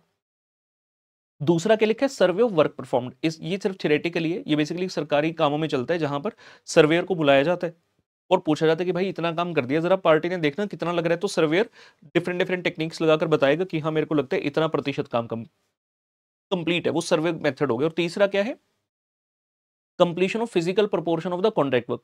मान लीजिए हमने एक व्यक्ति को बोला कि भाई ये जो है ना रोड है, लेट से 1 किलोमीटर का एरिया है, तो हमने बोला, सरकार ने बोला कि तूने इस पर क्या करना है, ये ना अनइवन है तो तूने इसको इवन करके इसके ऊपर टाइल्स लगा देनी है। कहता जी ठीक है। अब 1 किलोमीटर यानी कि 1000 मीटर में टाइल लगानी है।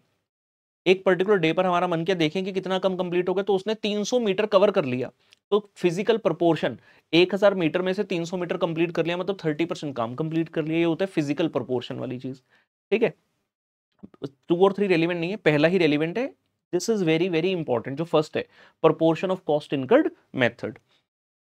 ठीक है, इन अभी एक साथ क्वेश्चन आएंगे मेरे, पहले ही छोटे छोटे कॉन्सेप्ट हम सीख रहे हैं।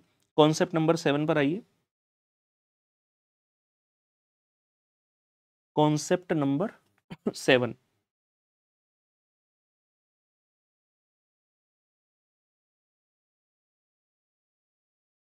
ऐसे लिखिए जी, computation of WIP। Computation of WIP, इस नाम की कोई टर्म है नहीं वैसे।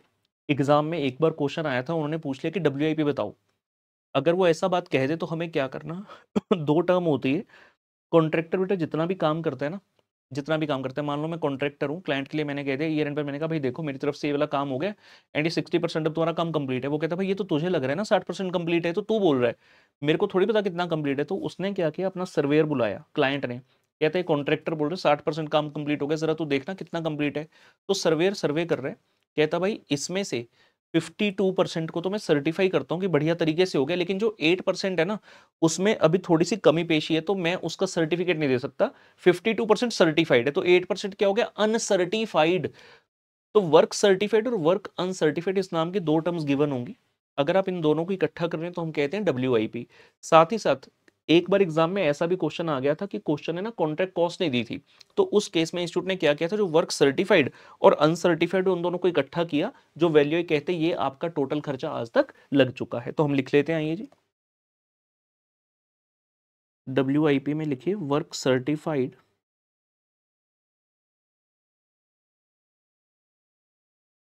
Plus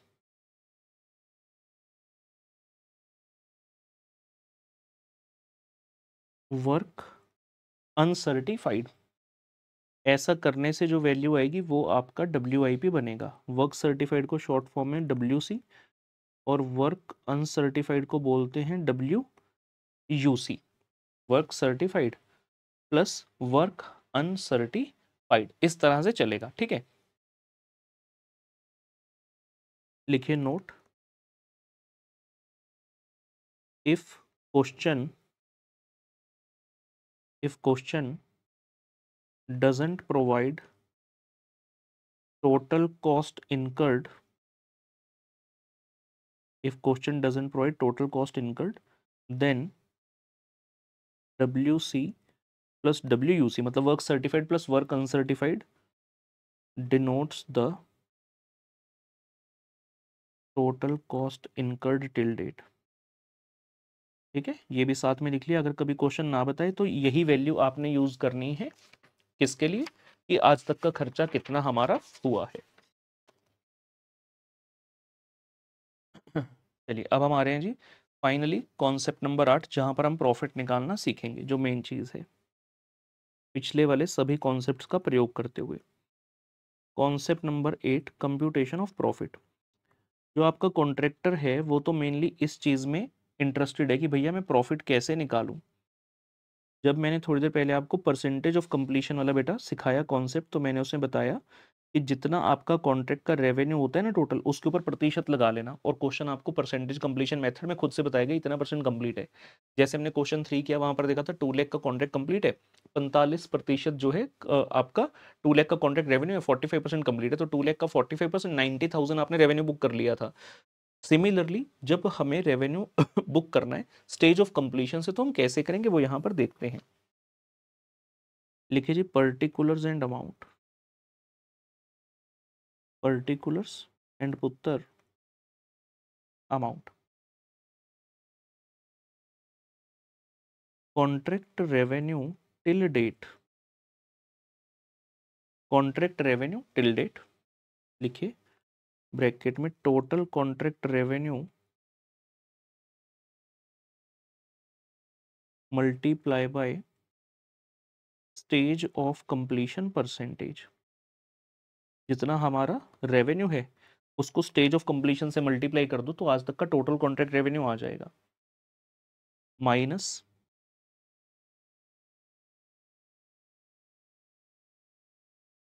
contract cost till date is equal to, revenue में से कॉस्ट माइनस कर दिया तो क्या आ गया जी आपका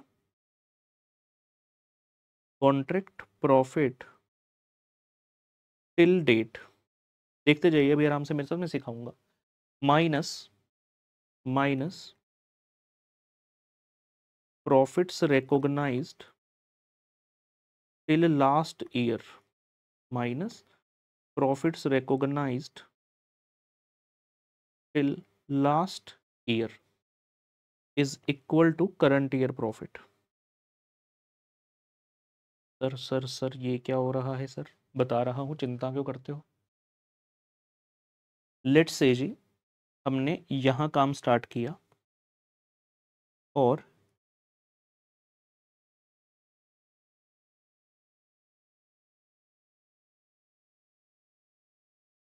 मेरे को काम कंप्लीट करने में 4 साल लग गए, ईयर 1, ईयर 2, ईयर 3 और ईयर 4। होता क्या है, हर एक ईयर की जो कॉस्ट है ना बेटा वो तो सेपरेटली आइडेंटिफाइबल होती है, आपको अलग से पता होता है कि हर ईयर का खर्चा कितना लगा। लेकिन जब रेवेन्यू की बात आती है वो दिक्कत हो जाती है कि आपको रेवेन्यू पता नहीं होता। अगर आपने देखा हमने यहाँ पर क्या बोला रेवेन्यू के लिए, कि जितना भी आपका टोटल कॉन्ट्रैक्ट रेवेन्यू है ना उसको स्टेज ऑफ कंप्लीशन से मल्टीप्लाई कर लो। तो आप कहते लेट से पहले ईयर के एंड पर मेरा 20% स्टेज ऑफ कंप्लीशन हो गया, अगले साल के एंड पर आप कहते जी मेरा 50% हो गया, फिर आप कहते जी 85 हो गया और यहाँ पर आकर 100 हो गया। सुनते रहना ध्यान से, ये जो आपकी चीज होती है ना ये हमेशा क्यूमुलेटिव होती है। पहले साल में आप कह रहे हो जी 20% कंप्लीट है, अगले में 50%, अगले में 85%, अगले में 100%। ये क्यूमुलेटिव होता है हमेशा, ये हमेशा क्या होती है जी क्यूमुलेटिव होती है। तो आप क्या करते हैं, आपके पास लेट से अगर मैं कहता हूँ जी मेरा कॉन्ट्रैक्ट का जो रेवेन्यू है ना, if my contract revenue is let से 100 लाख, तो आपका पहले साल का कितना हो गया 20 लाख, ईयर 2 के एंड पर 50 लाख, यहाँ 85 लाख और यहाँ 100 लाख। ये तो ईयर 1 जब आपने किया, ये सिर्फ ईयर किसका है बता रहा हूँ, ये है सिर्फ ईयर 1 का। ये किसका है, अब ईयर 1+2 का टोटल रेवेन्यू है कि भाई मेरा ईयर 2 के एंड तक 50% कंप्लीट है। तो जो रेवेन्यू आएगा ना 100 लाख गुना 50% 50 लाख, ये आएगा आपका टिल डेट। टिल डेट तो इसमें से आप जो खर्चा भी माइनस करोगे टिल डेट, टिल डेट मतलब ये वाला ईयर 1 का प्लस ईयर 2 का मिलाकर माइनस करोगे तो जो प्रॉफिट भी आया वो टिल डेट आएगा कि आज तक का प्रॉफिट आ गया। जब ईयर 1 का करते हो तो सिर्फ ईयर 1 का आ रहा है, जब ईयर 2 का करते हो तो ईयर 2 तक का प्रॉफिट आता है 1+2 का, ईयर 3 का जब करते हो तो ईयर 1+2+3 का आता है, और जब 4 का करोगे तो ईयर 1, 2, 3, 4 सबका इकट्ठा आएगा। इसलिए हम कहते हैं कि जितना तुम्हारा टिल डेट आ गया, मतलब मान लो मैं ईयर 2 का निकाल रहा हूँ, ईयर 2 तक का ही आ गया और हम कहते हैं minus profit recognised till last year. तो जितना पहले साल का था वो माइनस कर दो, बैलेंस आपका करंट ईयर का बच जाएगा। सिमिलरली मान लो आप 3 साल का कर रहे हो, मैंने कहा जी लेट से आपकी एज्यूम कर लेते हैं यहाँ पर आपकी खर्चा आया, फिगर बना लें एक, लेट से यहाँ पर मेरा खर्चा आया 12 लाख, यहाँ आया 18 लाख और यहाँ आया मेरा 30 लाख। ये ऐसा करते हैं जी 25 लाख का खर्चा। तो आपका जो रेवेन्यू है टिल डेट, अगर मैं यहाँ पर प्रॉफिट निकालना चाहूँ, आपका 85 लाख का रेवेन्यू है, माइनस कॉन्ट्रैक्ट कॉस्ट कितनी है जी, ईयर 1 की 12 फिर 18, 30 हो गया, 30 और 25 55 लाख। तो आपका जो प्रॉफिट आ गया वो कितना आ गया 30 लाख। ये मेरा टिल डेट तक का है। अगर इसमें से मुझे सिर्फ तीसरे ईयर का निकालना है तो हम क्या बोलेंगे कि आप इसमें से सेकंड ईयर तक का माइनस क्या कर दीजिए, profit recognise till last year. तो आपको सेकंड ईयर का निकालना पड़ेगा। सेकंड ईयर तक का रेवेन्यू कितना दिख रहा है 50 लाख, कॉस्ट कितनी दिख रही है 12 और 18 यानी कि 30 लाख। तो सेकंड ईयर तक का प्रॉफिट 20 लाख था तो आप कहेंगे इस 30 में से ये वाला 20 लाख माइनस कर दीजिए, जो बैलेंस 10 लाख बचा ना, यही मेरा ईयर नंबर 3 का प्रॉफिट है। सिमिलरली अगर आप कहोगे सर ईयर 2 का बताना कितना आएगा, तो आप ईयर 1 का निकालोगे, रेवेन्यू है 20 लाख, खर्चा है 12 लाख, तो आपका प्रॉफिट आया ईयर 1 का 8 लाख। ईयर 1 का 8 है, आप कहेंगे जी ये ईयर 2 तक का 20 है, उसमें से ईयर 1 का माइनस कर दो, तो आपका 12 लाख रुपए का प्रॉफिट आ गया, किसका, ईयर 2 का। तो ईयर 1 का 8 लाख, ईयर 2 का 12 और ईयर 3 का 10। वहीं अगर आप देखते हो प्रॉफिट टिल डेट, तो पहले साल तक का 8, सेकेंड ईयर तक का 20, थर्ड ईयर तक का 30, वो क्यूमुलेटिव निकलता जा रहा है। लेकिन अलग अलग ईयर का निकालने के लिए आपको पिछले इमीडिएट लास्ट ईयर तक जितने प्रॉफिट रिकॉग्नाइज्ड हैं उनको माइनस करना पड़ता है। तो ये इस तरह से चलता है। एग्जाम में जरूरी नहीं है कि आपको मल्टीपल ईयर्स देगा, बट हाँ ऐसी सिचुएशन हो सकती है। ये था आपका concept number 8, computation of profit. इसी के साथ इसका क्वेश्चन करने से पहले एक कॉन्सेप्ट और सीखना है, कॉन्सेप्ट नंबर 9। इसका कॉन्सेप्ट करने से पहले, इसका क्वेश्चन करने से पहले एक और कॉन्सेप्ट सीखना है, कॉन्सेप्ट नंबर 9। लिखिए, रिकॉग्निशन ऑफ एक्सपेक्टेड लॉसेस। अक्सर जितने भी क्वेश्चंस प्रॉफिट निकालने के बनते हैं उनमें ये वाला पॉइंट होता ही है, रिकॉग्निशन ऑफ एक्सपेक्टेड लॉसेस। दो पैरा की बात करनी है इसमें, पैरा 35 और पैरा 36। एक्सपेक्टेड लॉसेस का क्या मतलब है, आपने करंट ईयर का किया तो आपका लॉस आ गया लेट से 10 लाख। हमने कहा ना कॉन्ट्रैक्ट रेवेन्यू में से कॉन्ट्रैक्ट कॉस्ट माइनस कर लो, आपका प्रॉफिट आ गया ये 10 लाख, पहला ही ईयर है। एक कॉन्सेप्ट है एक्सपेक्टेड लॉसेस को चेक करना, मतलब क्या है, आपका करंट ईयर का तो आ गया 10 लाख, आपके पास पूरा कॉन्ट्रैक्ट रेवेन्यू है, जैसे मैंने ये वाला एग्जांपल बनाया था, मान लो आपका पूरा कॉन्ट्रैक्ट रेवेन्यू में 100 लाख मिलेगा। सिमिलरली मान लो मैं कहता हूं जी, इस एग्जांपल को भूल जाना, बस इतना याद रखो, कॉन्ट्रैक्ट रेवेन्यू, ठीक है यहाँ लिखते ही नहीं, हम यही लिखते हैं जी, एग्जाम्पल बनाता हूँ। कॉन्ट्रैक्ट का रेवेन्यू है मान लीजिए 50 लाख, आपका कॉस्ट टिल डेट हो गया 20 लाख का, या थोड़ा सा चेंज करो, 40 लाख का कॉस्ट टिल डेट हो गया, और फर्दर एस्टिमेटेड कॉस्ट है 65 लाख रुपए की, 25 लाख रुपए की, और आपका करंट ईयर का लॉस कितना है, मैंने कहा जी 10 लाख आ रहा है। सुनना सिचुएशन, आप कहते जी मेरा कॉन्ट्रैक्ट रेवेन्यू है 50 लाख का, करंट ईयर का लॉस है 10 लाख, इसे तो हम बुक कर ही लेंगे। मेरा खर्चा आज तक का हो गया 40 और फर्दर लग रहा है 25 और लगेगा, तो भाई तेरा टोटल एस्टिमेटेड कॉस्ट कितना बन रहा है, 65 लाख। और जबकि तेरे को इस कॉन्ट्रैक्ट से पूरा आना कितना है पैसा, 50 लाख, तेरा खर्चा कितना लग जाएगा, 65 लाख, यानी कि तेरा तो 15 लाख रुपए का लॉस है। आज ही देखने से लग रहा है ना कि 15 का होगा, जिसमें से करंट ईयर का 10 है। तो प्रूडेंस कॉन्सेप्ट क्या कहता है कि भाई अगर लगता है फ्यूचर में लॉस होने वाला है, आज ही के आज उसको बुक कर लेने का। तो 5 लाख रुपए का जो लॉस मुझे लग रहा है होगा, उसे आप आज ही बुक कर लीजिए। ये पैरा नंबर 35 आपको बताता है। लिखिए पैरा 35 में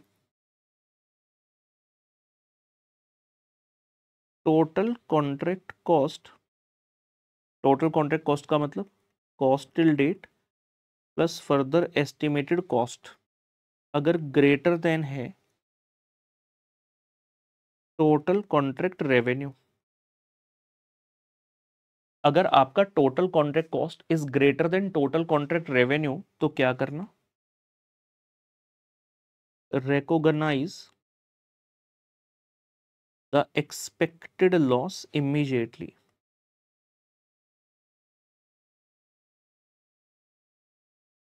तो आपने क्या करना है जी, recognize the expected loss immediately।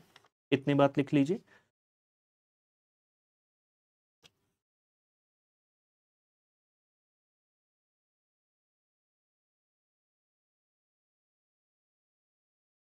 ठीक है, पैरा 36 में लिखिए, determine such loss, determine such loss irrespective of, determine such loss irrespective of commencement of work, determine such loss irrespective of commencement of work। Number 2, stage of completion, profits from other construction contracts. लिखिए फिर समझाता हूँ, लिखिए फिर समझाता हूँ।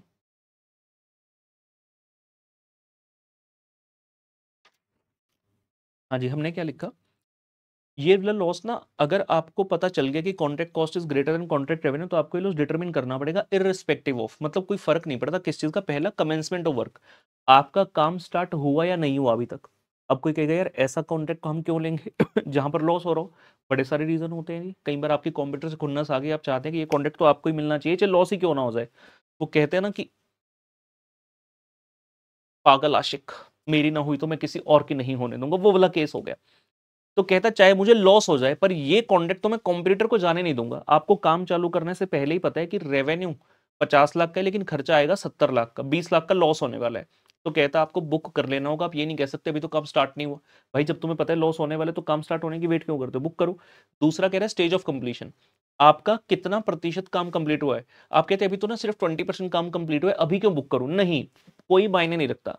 अगर आपकी पैरा 35 की कंडीशन फुलफिल हो गई, जो कि सिंपल ये कहते हैं कि आपका टोटल कॉन्ट्रैक्ट का कॉस्ट जो है वो ग्रेटर देन कॉन्ट्रैक्ट रेवेन्यू है, तो जितना भी लॉस है उसको बुक कर लेना होगा। तो कितना प्रतिशत काम कंप्लीट हुआ है मैटर नहीं करता। और तीसरा क्या लिखे, profit from other construction contract. आप कहते हैं मेरे 4 कॉन्ट्रैक्ट चल रहे हैं, इस कॉन्ट्रैक्ट पर लॉस हो गया तो क्या, बाकी 3 से तो प्रॉफिट आ रहा है। नेट आप करके देखोगे ना तो प्रॉफिट ही बचेगा मेरा चारों का। नेट जब करके देखोगे 3 का प्रॉफिट और 1 का लॉस, तो 3 का प्रॉफिट जो इस लॉस पर भारी है, तो नेट तो प्रॉफिट ही बचेगा। कोई फायदा नहीं इस बात का, क्योंकि हर कॉन्ट्रैक्ट अपने आप में अलग कॉन्ट्रैक्ट होता है ठीक है ना। तो ये बेहद इंपॉर्टेंट है, this is very very important. इनसे संबंधित हमें करने हैं प्रश्न, इससे संबंधित हमें करने हैं प्रश्न,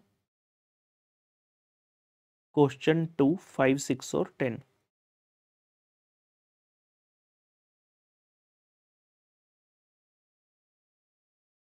क्वेश्चन नंबर 2, 5, 6 और 10 करना है। सबसे पहले 10 नंबर क्वेश्चन पर लेकर चल रहा हूं आपको।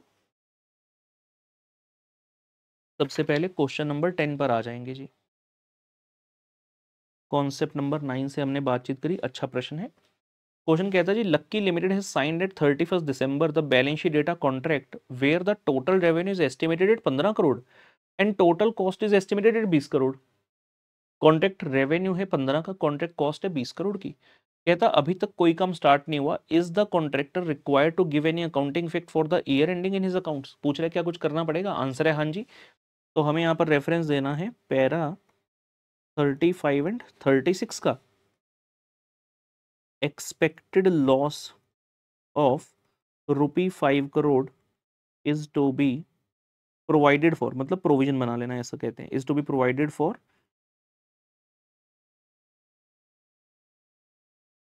immediately, that is in the books of year ending 31 December and 12 जी, लिखिए इसे।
कम ऑन जी, क्वेश्चन नंबर 10 डन हुआ।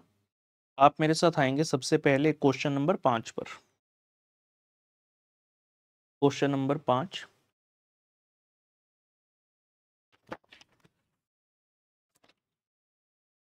इसमें मिक्स ऑफ कॉन्सेप्ट है हमारा। हम कहेंगे कॉन्सेप्ट 6 से कॉन्सेप्ट 9 तक।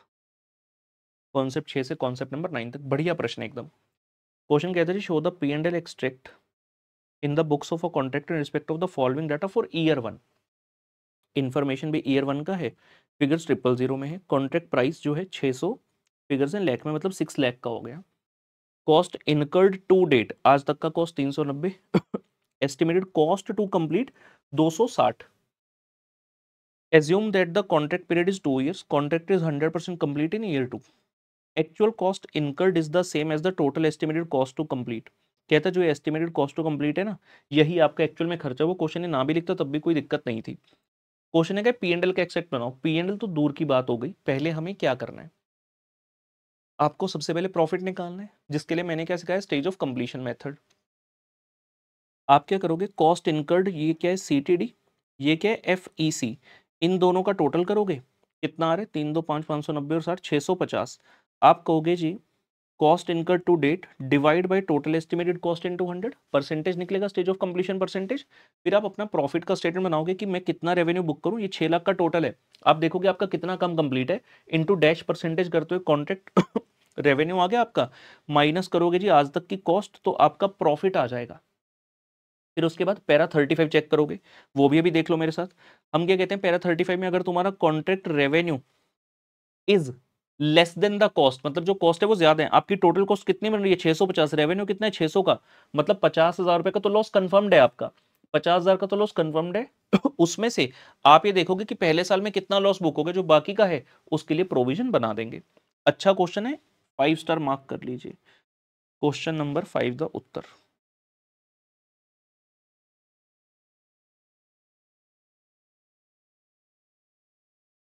क्वेश्चन नंबर 5 द उत्तर। उत्तर सबसे पहले क्या करेंगे, computation of stage of completion percentage.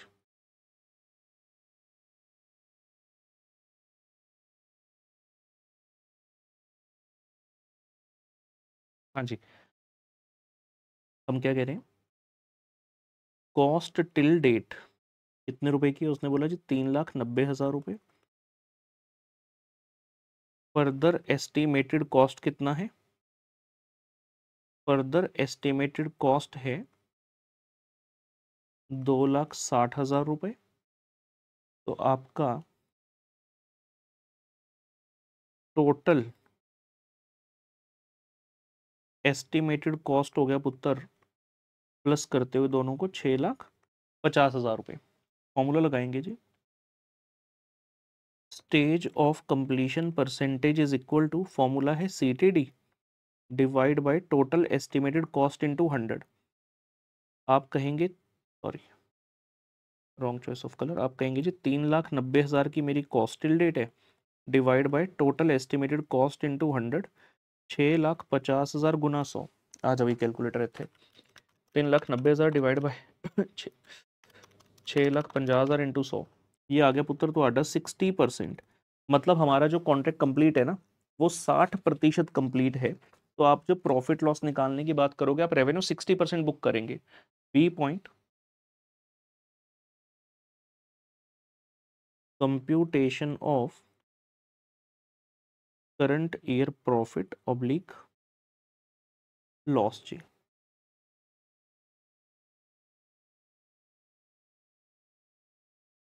हाँ जी, तो सबसे पहले कह रहे हैं कॉन्ट्रैक्ट रेवेन्यू, सबसे पहले हम कह रहे हैं कॉन्ट्रैक्ट रेवेन्यू। क्वेश्चन ने कहा जी टोटल रेवेन्यू है 6 लाख का, उसमें से आप कितना बुक करोगे, आपका 60% कंप्लीट है, यानी कि पहले साल के अंत तक आप कहोगे मैं 3,60,000 रुपये का रेवेन्यू बुक कर सकता हूँ। और इस 3,60,000 को कमाने के लिए आपका कॉस्ट कितना है उसको माइनस कर दीजिए। ये कौन सी कॉस्ट होती है, टिल डेट वाली। आज तक का खर्चा कितना है 3,90,000। जैसे ही इसमें से 3,90,000 माइनस किया तो आपकी रिजल्टिंग वैल्यू आ गई जी 30,000 माइनस में। मीन्स ये आपका क्या है, लॉस है, करंट ईयर का आपका आ रहा है लॉस। एक ये चीज निकालनी है आपको। उसके बाद क्योंकि हमें साफ साफ दिख रहा है कि आपकी जो टोटल कॉस्ट है 6,50,000 वो रेवेन्यू से ज्यादा है, तो आपका एक्सपेक्टेड लॉस भी निकलेगा। आप कहेंगे जी कंप्यूटेशन ऑफ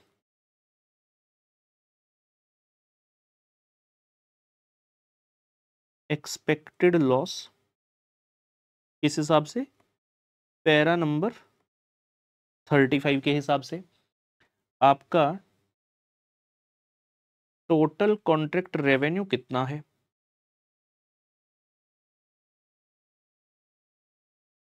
6 लाख रुपए। और टोटल कॉन्ट्रैक्ट कॉस्ट कितनी है? 6,50,000 रुपए। तो आपका जो कॉस्ट है वो रेवेन्यू से ज्यादा है, means there is a loss of, expected loss कितना है आपका? 50,000 रुपए।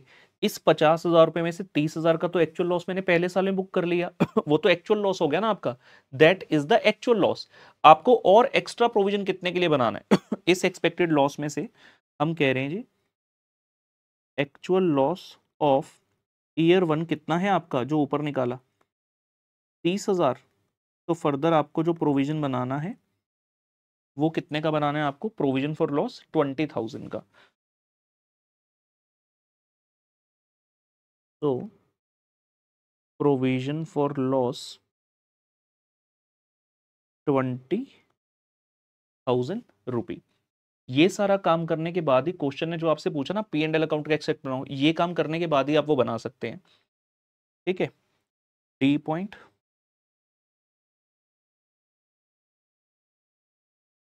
Profit and loss account extract. हाँ जी, क्रेडिट साइड पर क्या कहेंगे हम? By contract revenue.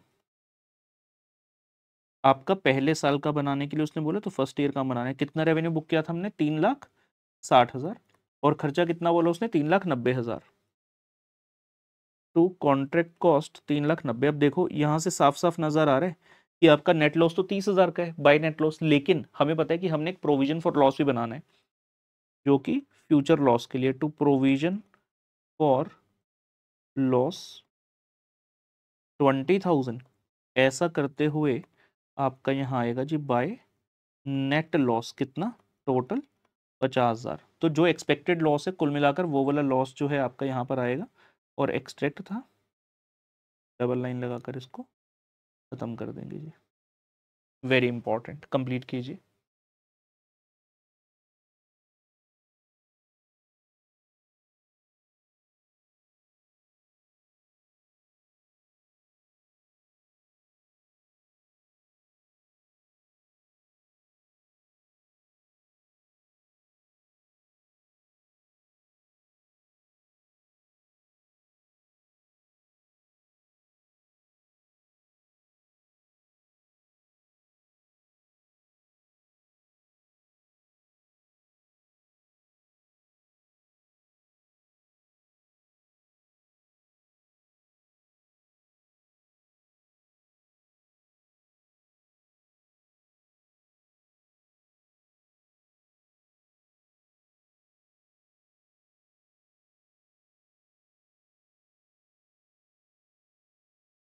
चलिए आगे बढ़ते हैं।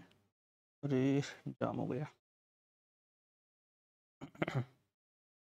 ठीक है, ठीक है जी। ये जो हमने 20,000 रुपए का प्रोविजन बनाना है इसको एक और तरीके से कई बार लिखा जाता है। So balance loss of ₹20,000। तो बैलेंस लॉस मैं दोनों इंग्लिश लिखवा देता हूँ ना। बैलेंस लॉस ऑफ ₹20,000 शुड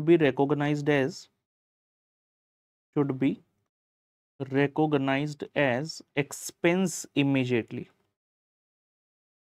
इसको इस तरीके से भी लिखा जाता है, कई बार ऐसा बोलते हैं रिकॉग्नाइज एज एक्सपेंस। क्यों? क्योंकि पीएनएल में हुआ तो डेबिट ही है ना, जैसे खर्चे होते हैं, तो इस तरह से भी इसे बोल दिया जाता है। तो ये हमने कौन सा प्रश्न किया? प्रश्न नंबर 5। प्रश्न नंबर 6 करते हैं, आइए। क्वेश्चन नंबर 6 पुत्र, कॉन्सेप्ट नंबर 6 से 9। It says on 1 December X1 Vishwakarma construction company limited sorry guys undertook का contract to construct a building for 85 lakh. तो कॉन्ट्रैक्ट रेवेन्यू कितना? 85 लाख। कहते हैं 31 March X2 company found it had already spend 64,99,000 on the construction. Prudent estimate of additional cost of completion, मतलब further estimated cost 32,01,000 का और लगेगा। कहते जी बताइए what amount should be recognised in the statement of P&L for the year ending as per the provision of AS number 7। सिर्फ इतनी सी बात पूछी, हमें सारा काम वो वाला करना है। सबसे पहले आप cost till date divide by total estimated cost, इन दोनों को प्लस करोगे, वहां से आपके पास टोटल एस्टिमेटेड कॉस्ट आएगा। तो cost till date divide by total estimated cost into 100 stage of completion आएगा। उसके हिसाब से आप करंट ईयर का प्रॉफिट निकालेंगे, जैसा बिल्कुल क्वेश्चन नंबर 5 में किया।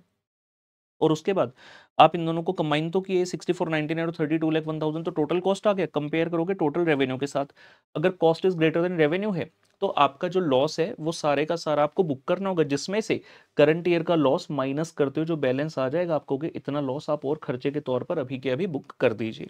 ठीक है, आइए जी स्टार्ट करते हैं। Again very wonderful question, question number 6।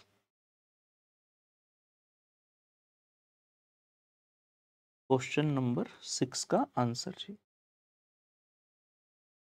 लीजिए। ए पॉइंट हमने पिछले क्वेश्चन में जैसे किया था ना, ABCD बनाकर, वैसे ही यहां पर कर लेंगे। ए पॉइंट सबसे पहले computation of stage of completion percentage, computation of पुत्र स्टेज ऑफ कंप्लीशन परसेंटेज। हाँ जी, आप कहेंगे कॉस्ट टिल डेट कितनी है, 64,99,000 रुपी।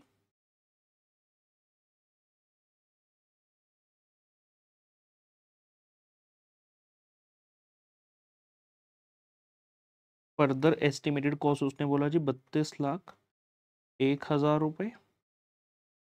तो आपका जो टोटल एस्टिमेटेड कॉस्ट है ये हो गया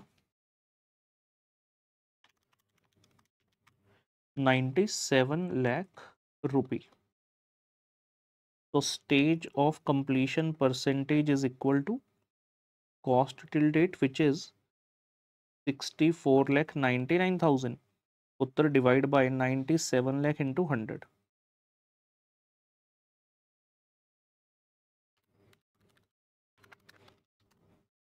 this is coming out to पुत्र 67%। एक तो ये चीज हो गई। Then computation of current year profit oblique loss. हाँ जी, हम कहेंगे सबसे पहले कॉन्ट्रैक्ट रेवेन्यू, कॉन्ट्रैक्ट रेवेन्यू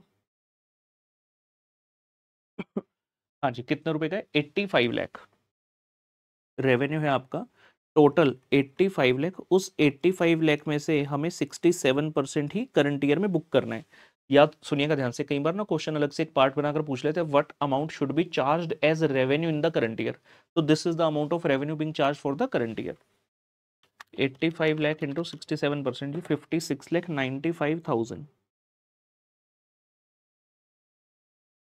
आप कहेंगे जी माइनस कर दो कॉन्ट्रैक्ट कॉस्ट। कौन सी कॉस्ट, जो टिल डेट वाली ऑब्वियसली, 64,99,000। तो भाई ये तो लॉस आ गया, माइनस अगर इसमें से करता हूँ 64,99,000, 8,04,000 रुपये का लॉस आ गया जी। करंट ईयर लॉस 8,04,000 रुपये, ये भी okay. C point computation of expected loss para 35। इसमें आप कहेंगे जी टोटल कॉन्ट्रैक्ट कॉस्ट और total contract revenue. Total contract cost कितनी निकाली हमने, 97 लाख, और टोटल कॉन्ट्रैक्ट रेवेन्यू जो कि कितना है, 85 लाख। तो आपका जो एक्सपेक्टेड लॉस है, मतलब इस पूरे कॉन्ट्रैक्ट पर हमारा जो लॉस होने वाला है वो कितना हो गया जी, 12 लाख रुपए। 97 माइनस 85 करता हूं तो 12 लाख, जिसमें से करंट ईयर का लॉस तो आप बुक कर ही रहे हो जैसे हमने यहाँ लिखा था, ये देखिए कि भाई एक्चुअल लॉस कितना है हमारा करंट ईयर का, इतना, तो बैलेंस के लिए प्रोविजन बना देंगे। हम कहेंगे जी actual loss for current year 8,04,000 तो बैलेंस आ गया जी provision for extra loss.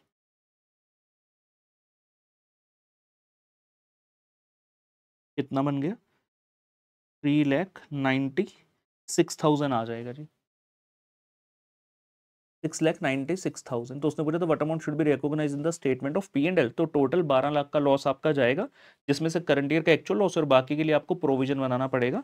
Provision for extra loss to be created immediately.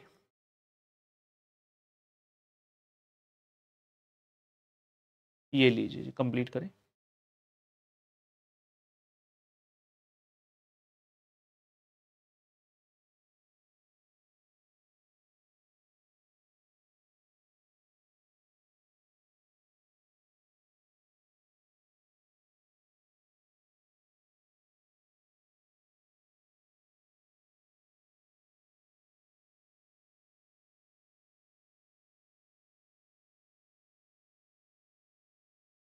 This is also done. Coming to पुत्र question number 2। Coming to question number 2, ये तो हमने कर लिए। क्वेश्चन नंबर 2 पर आ रहे हैं। या अगेन कॉन्सेप्ट नंबर पुत्र 6 to 9 एग्जाम में आया हुआ जी क्वेश्चन, 5 मार्क्स के लिए। अच्छा प्रश्न है। 5 स्टार। कहते जी अकार limited signed on 1 April 16 a construction contract for 1.5 crore रुपए। तो ये कॉन्ट्रैक्ट रेवेन्यू हो गया। फॉलोइंग पर्टिकुलर्स आर पुत्र extracted in respect of this contract for the year ending 31 मार्च 17। पहला ईयर खत्म हो, कहते जी मटेरियल इशूड हुआ 75 लाख का, labour charges, higher charges of plant, other contract cost. तो अब तक कॉस्ट टिल डेट जो बता देता था उसके हिस्से करके दे रहे हैं, तो सबको ऐड कर लेंगे। कहता out of material issued material lying unused at the end of period 4 lakh. तो हमें तो मटेरियल कितना कंज्यूम हुआ, कितना यूज हुआ वो लेना है ना। 75 लाख का आपने इशू किया था, 4 लाख का अनयूज पड़ा है, तो ये अगले साल यूज होगा। तो 75 माइनस 4, 71 लाख का हमारा मटेरियल हुआ। कहता लेबर चार्जेस 2 लाख रुपए के आउटस्टैंडिंग है, तो इसमें 2 लाख रुपया ऐड कर लेना। तो आउटस्टैंडिंग प्रीपेड की तो सारी एडजस्टमेंट करोगे ना, बिकॉज एक्रूवल बेस पर खर्चे को लेना होता है। Further it says it is estimated by spending further 33,50,000 the work can be completed in all respect. ये तो हो गया फर्दर एस्टिमेटेड। ये क्या है? Cost till date. ये है फर्दर एस्टिमेटेड कॉस्ट। और ये क्या है आपका? Contract revenue. जैसे बाकी क्वेश्चन है वैसे ये सिर्फ थोड़ी सी डिटेल बढ़ा दी। In the end it says to us you are required to compute the profit और loss to be taken to P and L account, मतलब जो करंट ईयर का है, and additional provision for the foreseeable loss as per AS 7। तो total loss जो है हम जानते हैं, उसमें से करंट ईयर का माइनस करेंगे तो आपके पास additional provision for the foreseeable loss आ जाएगा, जिसको हम प्रोविजन फॉर एक्स्ट्रा लॉस भी बोलते हैं। आइए स्टार्ट करते हैं answer number 2।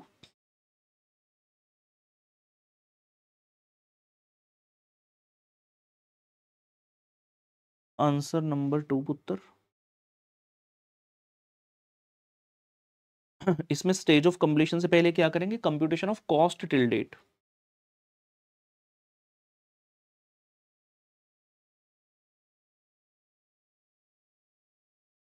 Computation of cost till date.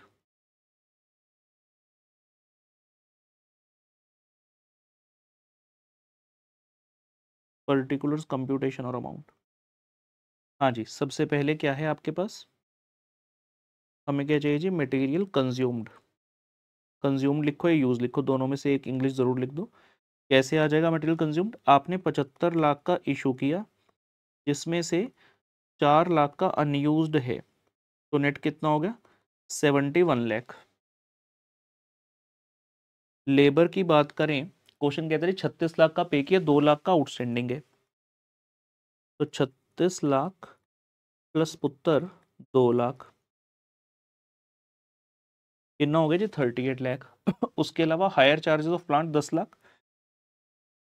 उसके अलावा हायर चार्जेस ऑफ प्लांट कितना है पुत्र? 10 लाख। और other contract cost 15 lakh. There is other contract cost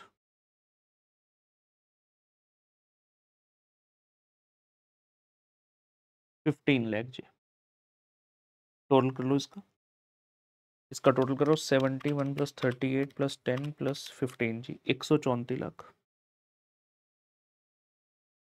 134 lakh. Cost till date मिल गया, आगे की रहा बिल्कुल सेम वैसे ही। Computation of stage of completion percentage.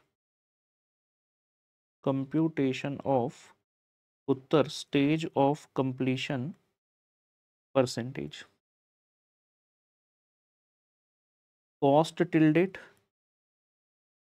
134 lakh रुपए।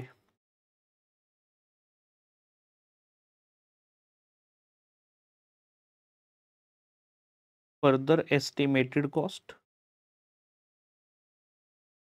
उसने कहा जी कितने रुपए और लगेंगे, 33,50,000।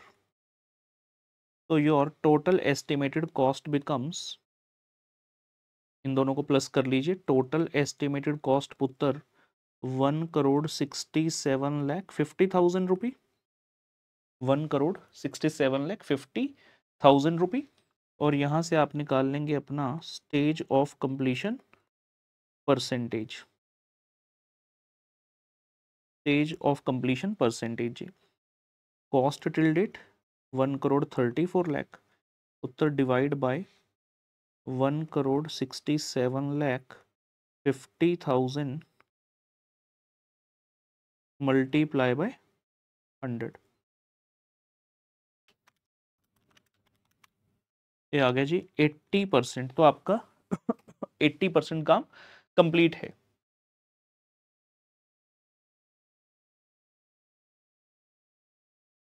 सी पॉइंट। इसकी मैं इतनी प्रैक्टिस क्लास में इसलिए करा रहा हूं क्योंकि एग्जाम में यही टाइप का क्वेश्चन सबसे ज्यादा आते हैं। कंप्यूटेशन ऑफ पुत्र करंट ईयर प्रॉफिट और लॉस। हाँ जी, आप कहेंगे कॉन्ट्रैक्ट रेवेन्यू कितना है भैया टोटल, कॉन्ट्रैक्ट रेवेन्यू 1,50,00,000, जिसमें से आपको बुक करना है 80%, यानी कि 1,20,00,000 रुपए माइनस कॉन्ट्रैक्ट कॉस्ट। कौन सी लेनी है, सिर्फ टिल डेट वाली 1,34,00,000 रुपए। तो भाई हमारा आ गया जी करंट ईयर लॉस कितने रुपए का, 14,00,000 रुपए, 14,00,000 रुपए।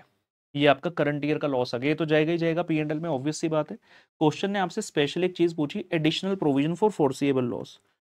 तो हम कह रहे हैं कंप्यूटेशन ऑफ एक्सपेक्टेड लॉस। ये एक्सपेक्टेड लॉस कैसे निकलेगा, पैरा 35 एंड उसने जो इंग्लिश लिखी additional provision for foreseeable loss, and additional provision for foreseeable loss. हाँ जी, तो हम क्या कहेंगे सबसे पहले, टोटल कॉन्ट्रैक्ट कॉस्ट कितना है भैया, 1,67,50,000 रुपये जो आपका आया था टोटल एस्टिमेटेड कॉस्ट, कि इतने रुपए का तो हमारा कॉस्ट है, जबकि हमारा जो टोटल कॉन्ट्रैक्ट रेवेन्यू है वो कितने रुपए का है, 1,50,00,000 रुपए का। तो आपका जो टोटल एक्सपेक्टेड लॉस है, आपका टोटल एक्सपेक्टेड लॉस कितना हो गया पुत्र, 17,50,000 रुपी। इसमें से करंट ईयर का लॉस कितना है, जो आपका टोटल लॉस तो 17,50,000 है कॉन्ट्रैक्ट पर, जिसमें से करंट ईयर का कंफर्म है कि भैया 14,00,000 रुपए का लॉस है आपका। तो जो बैलेंस रह गया 3,50,000 वो क्या है, provision for foreseeable loss. Provision for foreseeable loss is 3,50,000 रुपये जी। कंप्लीट करें।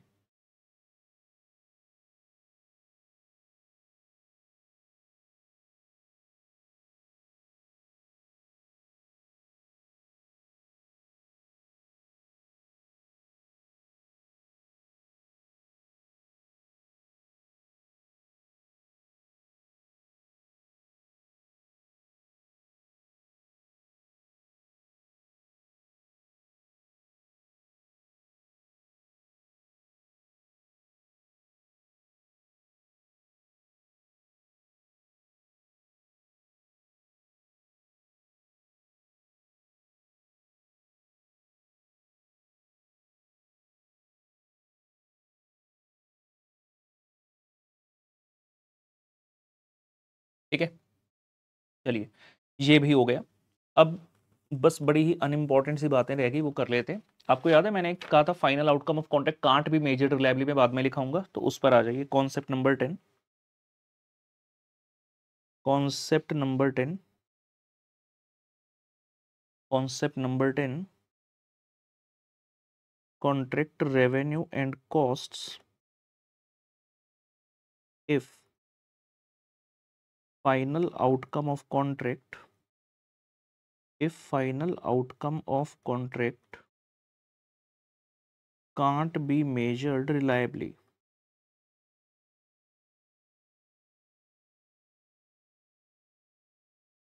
very very unimportant, but लिख लेंगे।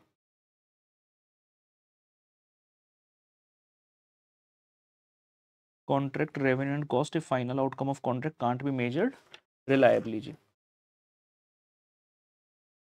लिखिए इसमें पहला point, revenue should be recognized, revenue should be recognized only to the extent of contract costs incurred, contract costs incurred of which recovery is probable, of which recovery is probable,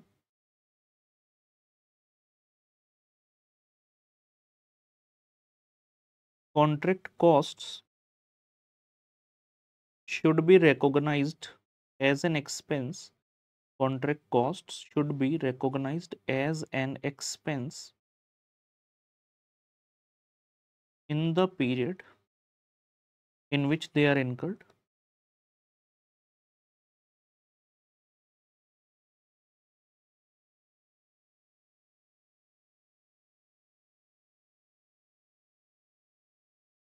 expected loss should be recognized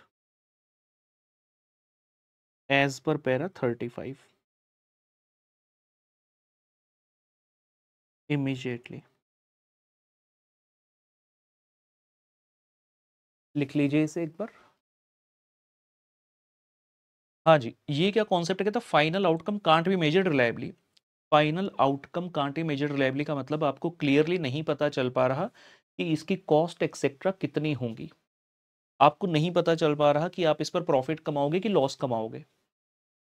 उसने क्या बोला, revenue के लिए rule क्या दिया, और revenue it says percentage of completion, stage of completion कुछ नहीं लगाना यहाँ पर क्योंकि आउटकम ही नहीं पता चल रहा। तो रेवेन्यू कितना रिकॉर्ड करना, only to the extent of contract cost incurred of which the recovery is probable. कहता जितना खर्चा किया ना मैक्सिमम उतना ही रेवेन्यू बुक करना, क्योंकि स्टेज ऑफ कंप्लीशन तो निकाल नहीं रहे, हमें पता ही नहीं 20%, 40, 50 कितना कंप्लीट है, कुछ नहीं पता। तो कहता जितना खर्चा हो गया ना मैक्स टू मैक्स उतना रिकॉर्ड करो। और साथ में क्या बोला, of which recovery is probable. कहता खर्चा भी अगर मान लो तुम्हारा 10 लाख हो गया और लगता है कि उस 10 में से 8 लाख ही मिलेगा, कॉन्ट्रैक्ट के ऊपर डाउट आ गया कि पता नहीं पैसे देगा कि नहीं, शायद हमारी कोई गलती है, what ever may be the circumstance, तो कहता है जितने की रिकवरी प्रोबेबल लग रही है उतना ही रेवेन्यू बुक करो। तुम्हारा खर्चा 10 हो गया, लग रहा है कि सामने वाली पार्टी 8 ही देगी, तो भाई 8 का ही रेवेन्यू बुक करो। और खर्चा कैसे बुक करना, वो तो नॉर्मल है, contract cost should be recognised as an expense in the period in which incurred. आपका खर्चा 10 हो गया तो 10 डेबिट कर लो, मैंने कहा 8 मिलेगा तो 8 क्रेडिट कर लो रेवेन्यू, लॉस आ गया जी 2 का, लॉस आ गया 2 का। और कहता अगर बाय चांस क्वेश्चन आपको ये डाटा दे दे कि आपका टोटल रेवेन्यू और टोटल कॉस्ट इतना है, तो एक्सपेक्टेड लॉस पैरा 35 के हिसाब से निकाल लेना आपने। एक क्वेश्चन में इसका करवा रहा हूं, चाहे कॉन्सेप्ट अनइंपॉर्टेंट है, बट एक क्वेश्चन नंबर 4 हमारे पास है जी, आएंगे। क्वेश्चन नंबर 4 हमने कॉन्सेप्ट नंबर लिखा है 10, बिल्कुल जी, कॉन्सेप्ट नंबर 10 कहता जी P Q and associates undertake a construction contract details of which are provided below. Total revenue है 40 लाख रुपए का।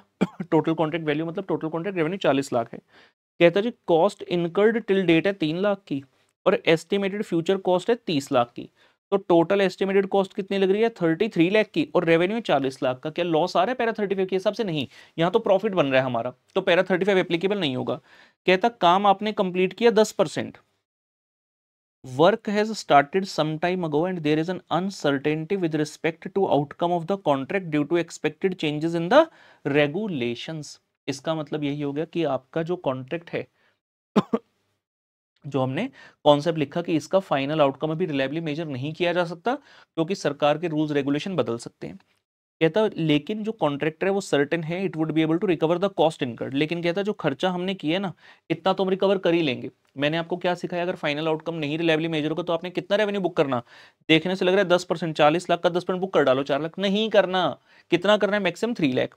ये देखिए जी, in the given case revenue and cost can be recognised to the extent of cost incurred and which are expected to be recovered. वो तो उसने बोल दिया कि सारा मैं रिकवर कर लूंगा।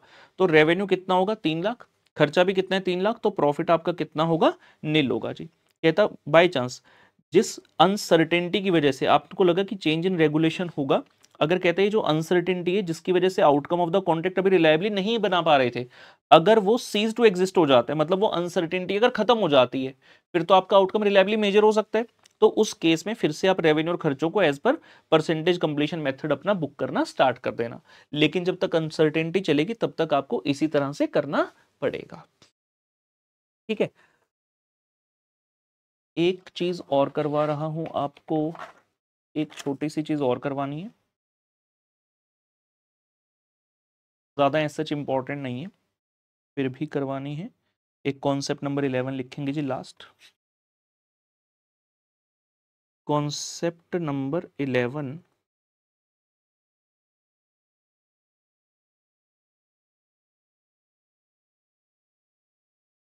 Disclosure requirements. एक इसके ऊपर इंस्टीट्यूट ने प्रैक्टिकल बनाया हुआ है, मैं वो प्रैक्टिकल करवा दूंगा आपको। डिस्क्लोजर रिक्वायरमेंट,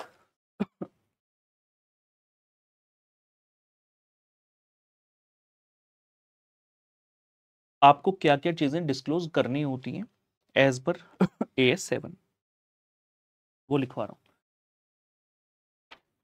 एक मिनट,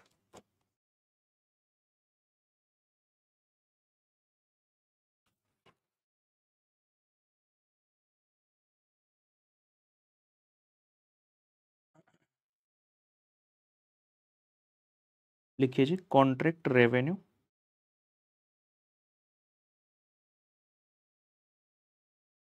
कॉन्ट्रैक्ट कॉस्ट्स, ये करंट पीरियड का बताना है सारा,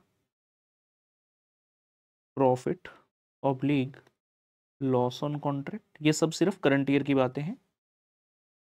उसके बाद progress Billings, progress Billings, progress billing का मतलब है कि आपने कितने रुपए का बिल रेज किया है पार्टी के ऊपर। Progress billing,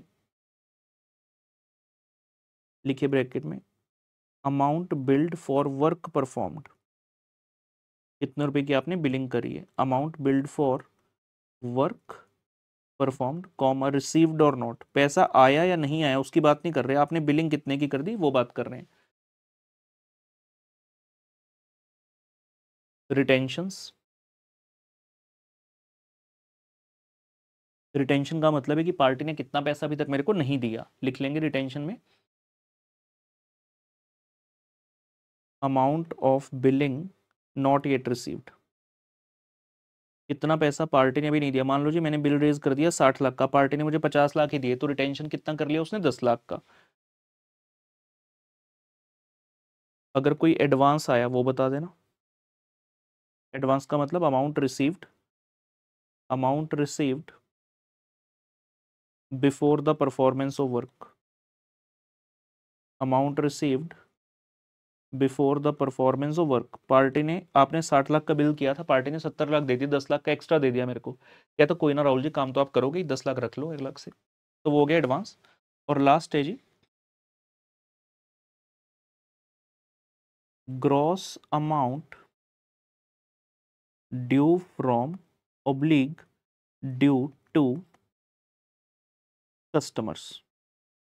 gross amount due from और ड्यू टू, ये कैसे निकालना है इसके लिए लिखवा रहा हूं। ग्रॉस अमाउंट ड्यू फ्रॉम और due to,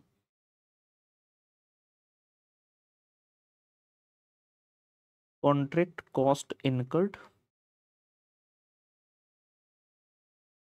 plus recognised profits, अगर प्रॉफिट है, लॉस है तो माइनस कर देना। माइनस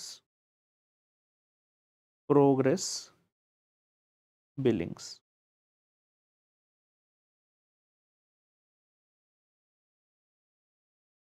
तो यहाँ पे वैल्यू आ जाएगी, प्लस आ जाएगा या माइनस आ जाएगा।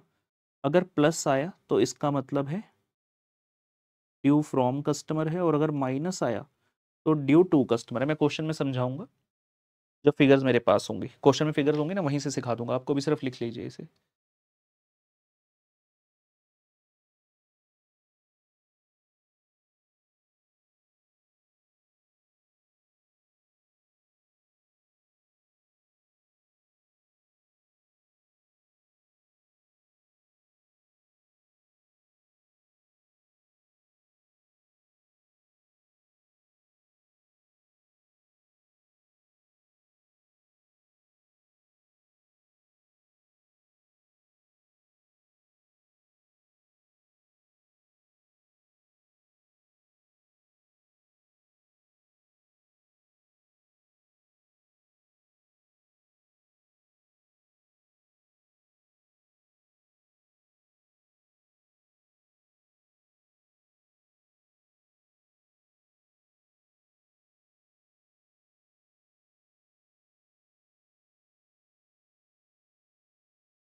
चलिए, so we are having one question, question number 7 relating to this concept जी। क्वेश्चन नंबर 7 हमारे पास कॉन्सेप्ट नंबर 11 से।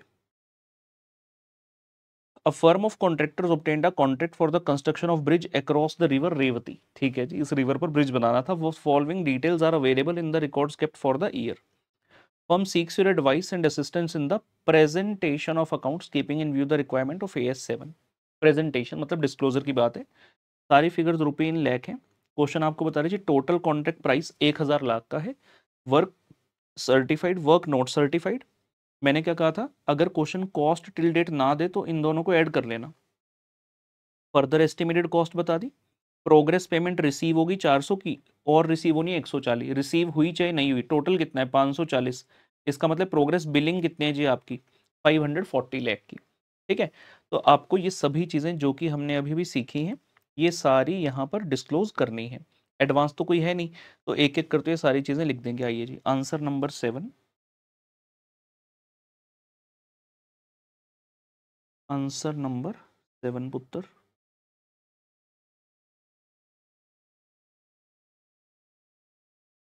रेलिवेंट डिस्क्लोजर्स, सीरियल नंबर,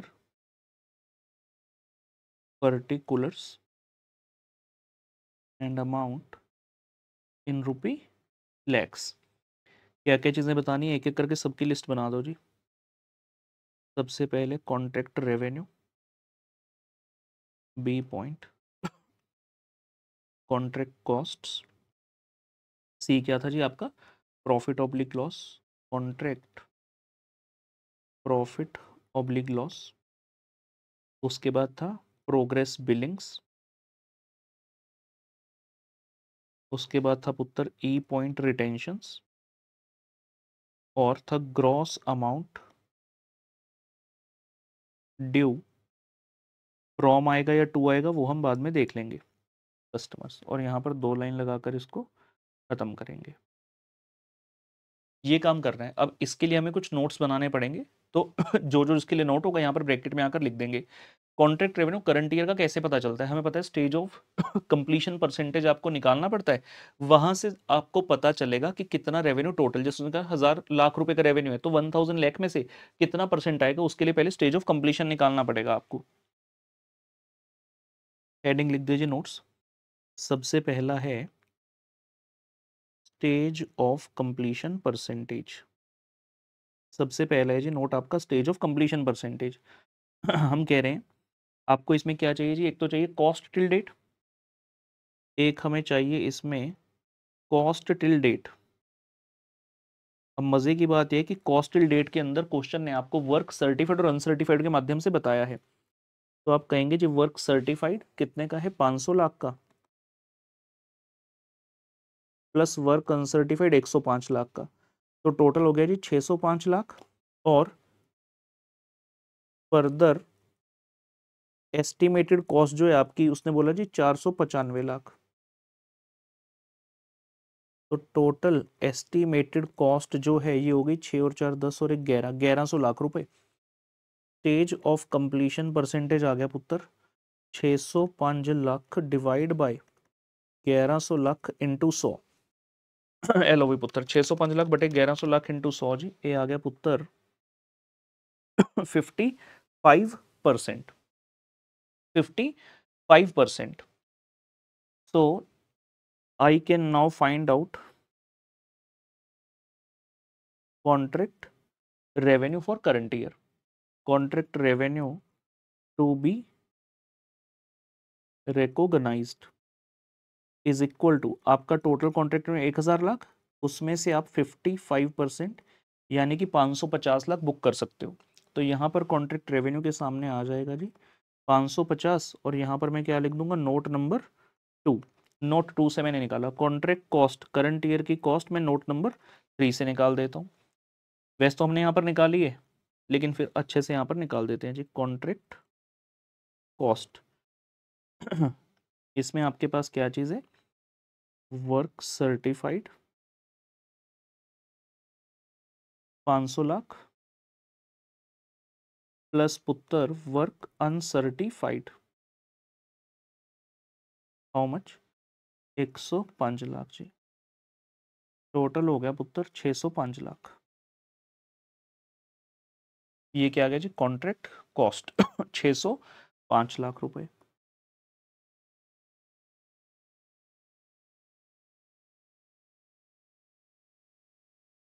ये भी ओके हो गया। नोट 3 कॉन्ट्रैक्ट प्रॉफिट और लॉस के लिए हम बना लेते हैं जी नोट नंबर 4। अब जब प्रॉफिट लॉस की बात होती है, एक तो गया मैं करंट ईयर का निकाल लूं, ठीक है हम निकाल ही लेते हैं।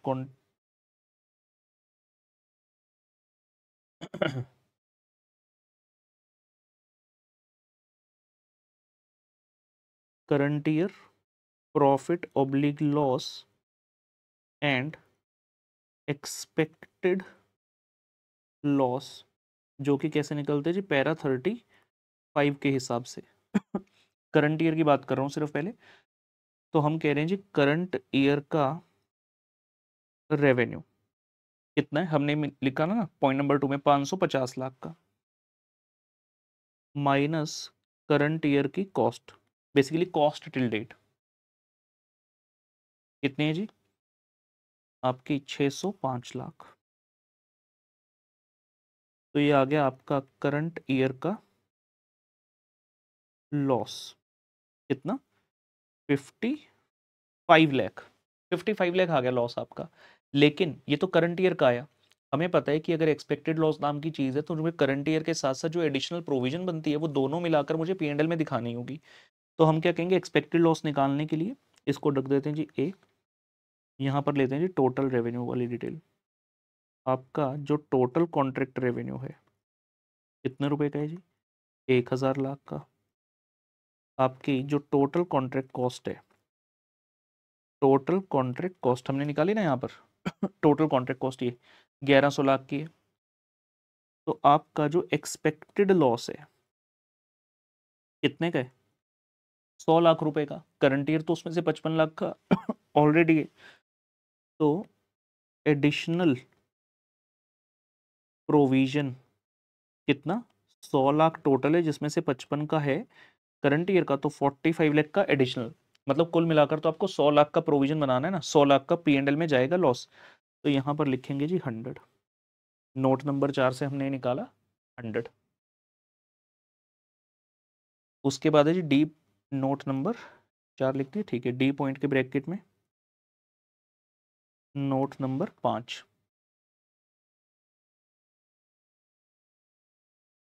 Progress billings.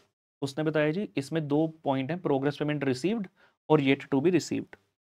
तो प्रोग्रेस बिलिंग में 1 is received 400 lakh and yet to be received जी कितना पुत्र, 140 लाख। हाँ जी, टोटल हो गया 540 लाख। टोटल हो गया पुत्र 540 लाख। तो ये भी आपकी फिगर यहाँ आ जाएगी। रिटेंशन में तो डायरेक्टली लिखेंगे, जो येट टू बी रिसीव्ड वाला अमाउंट है कितना 140 का, वो स्ट्रेट अवे हमने यहाँ पर डाल दिया। उसने बोला ना progress payment to be received 140, वो सीधा सीधा यहाँ पर डाल दिया।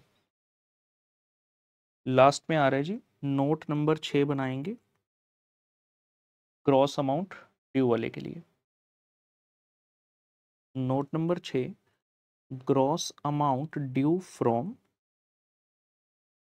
या ड्यू टू, अगर नेगेटिव आया हमने कहा तो वो क्या होगा, ड्यू टू कस्टमर्स होगा।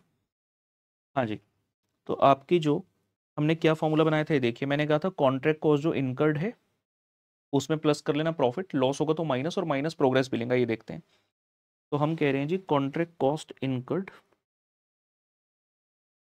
कॉन्ट्रैक्ट कॉस्ट इनकर्ड पुत्र कितने रुपए का जी, आपका टिल डेट का कितना खर्चा है 605 लाख का, आपका लॉस हुआ माइनस लॉसेस, माइनस लॉस, कितने का लॉस रिकॉग्नाइज कर लिया आपने 100 लाख का, 605 लाख की कॉस्ट है, 100 लाख का आपका लॉस है, तो आपको 505 लाख रुपए मिलने चाहिए थे। एक तरह से देखा जाए आपने 605 लाख का खर्चा किया, लेकिन आपको पता है कि 100 लाख का तो नुकसान है, तो 505 लाख रुपए आपको मिलने चाहिए पार्टी से। लेकिन आपने जो बिलिंग है वो कितने की करी है, बिलिंग कितने की करी 540 लाख रुपए की। कितना आया नेट आपका, ये आ रहा है जी 35 लाख माइनस, अगर ये माइनस है तो मैंने क्या कहा था, it will be amount due to customer, ये टू आया तो ड्यू टू कस्टमर आपका यहां से बना। वापस समझिए लॉजिक क्या है, 605 लाख की कॉस्ट इनकर करी और लॉस हो गया 100 लाख का, यानी कि भाई कायदे से मेरा जो बनता है रेवेन्यू 505 लाख रुपए का बनता है। आपने खर्चा कर दिया 605 का, पहले से बताया कि 100 का तो लॉस हो गया तो 505 लाख का ही रेवेन्यू बनता है, लेकिन आपने बिलिंग कितने की कर दी 540 लाख की, तो 35 लाख रुपया ड्यू टू कस्टमर है, मतलब मुझे कस्टमर से एक तरह से ज्यादा पैसा आया हुआ है, तो it is the gross amount due to customer 35 लाख। Gross amount due to customer है जी आपका 35 का, gross amount due to, question ने हमसे यही चीज जो है पूछी थी, ये लीजिए ठीक है ना। ये एक अपनी कैलकुलेशन है AS7 के, ऐसा कोई जनरल पॉइंट नहीं है कि ग्रॉस अमाउंट ड्यू फ्रॉम या ड्यू टू ऐसे ही निकलता है, उसका अपना कराने का तरीका है कि कितना खर्चा आपने किया, अगर प्रॉफिट हुआ तो ऐड कर लो, बड़ी सिंपल सी बात है। अगर मैं कह देता कि मान लो मेरा प्रॉफिट हुआ 100 का, तो हम कहते हैं 605 का खर्चा 100 का हो तो मुझे 705 लाख मिलने हैं, अभी तक मैंने सिर्फ 540 की बिलिंग करी है, मतलब इतना अमाउंट और पेंडिंग है। लेकिन यहां पर कहानी उल्टी हो गई, क्योंकि प्रॉफिट की बजाय क्या आ गया आपका लॉस आ गया, तो 605 का कॉस्ट, 100 लाख की कॉस्ट लॉस, तो 505 लाख नेट बना जिसके लिए मुझे पेमेंट मिलनी चाहिए थी, लेकिन मैंने बिलिंग रेज कर दी 540 लाख की, तो 35 लाख नेगेटिव, मतलब मैंने बिलिंग ज्यादा की रेज कर दी एक तरह से। This is the amount which is come as an advance to me, it is due to customer from my end. यहां पर आकर फाइनली आपका ये वाला एएस एंड होता है। हमारा ऑब्वियसली ज्यादा समय लगा इस एएस को करने में, क्योंकि पूरी डिटेल में हमने किया है, कोई भी चीज नहीं छोड़ी, हर एस्पेक्ट को पूर्ण तरीके से इसमें कवर किया with good theory as well as the practical question. हालांकि ये चैप्टर जो है प्रैक्टिकल ओरिएंटेड, एग्जाम में प्रैक्टिकल क्वेश्चन आने का सबसे ज्यादा चांस इसमें से रहेगा। ठीक है जी, करते हैं आज का सेशन समाप्त, मुलाकात अगले सेशन में, तब तक के लिए बाय बाय।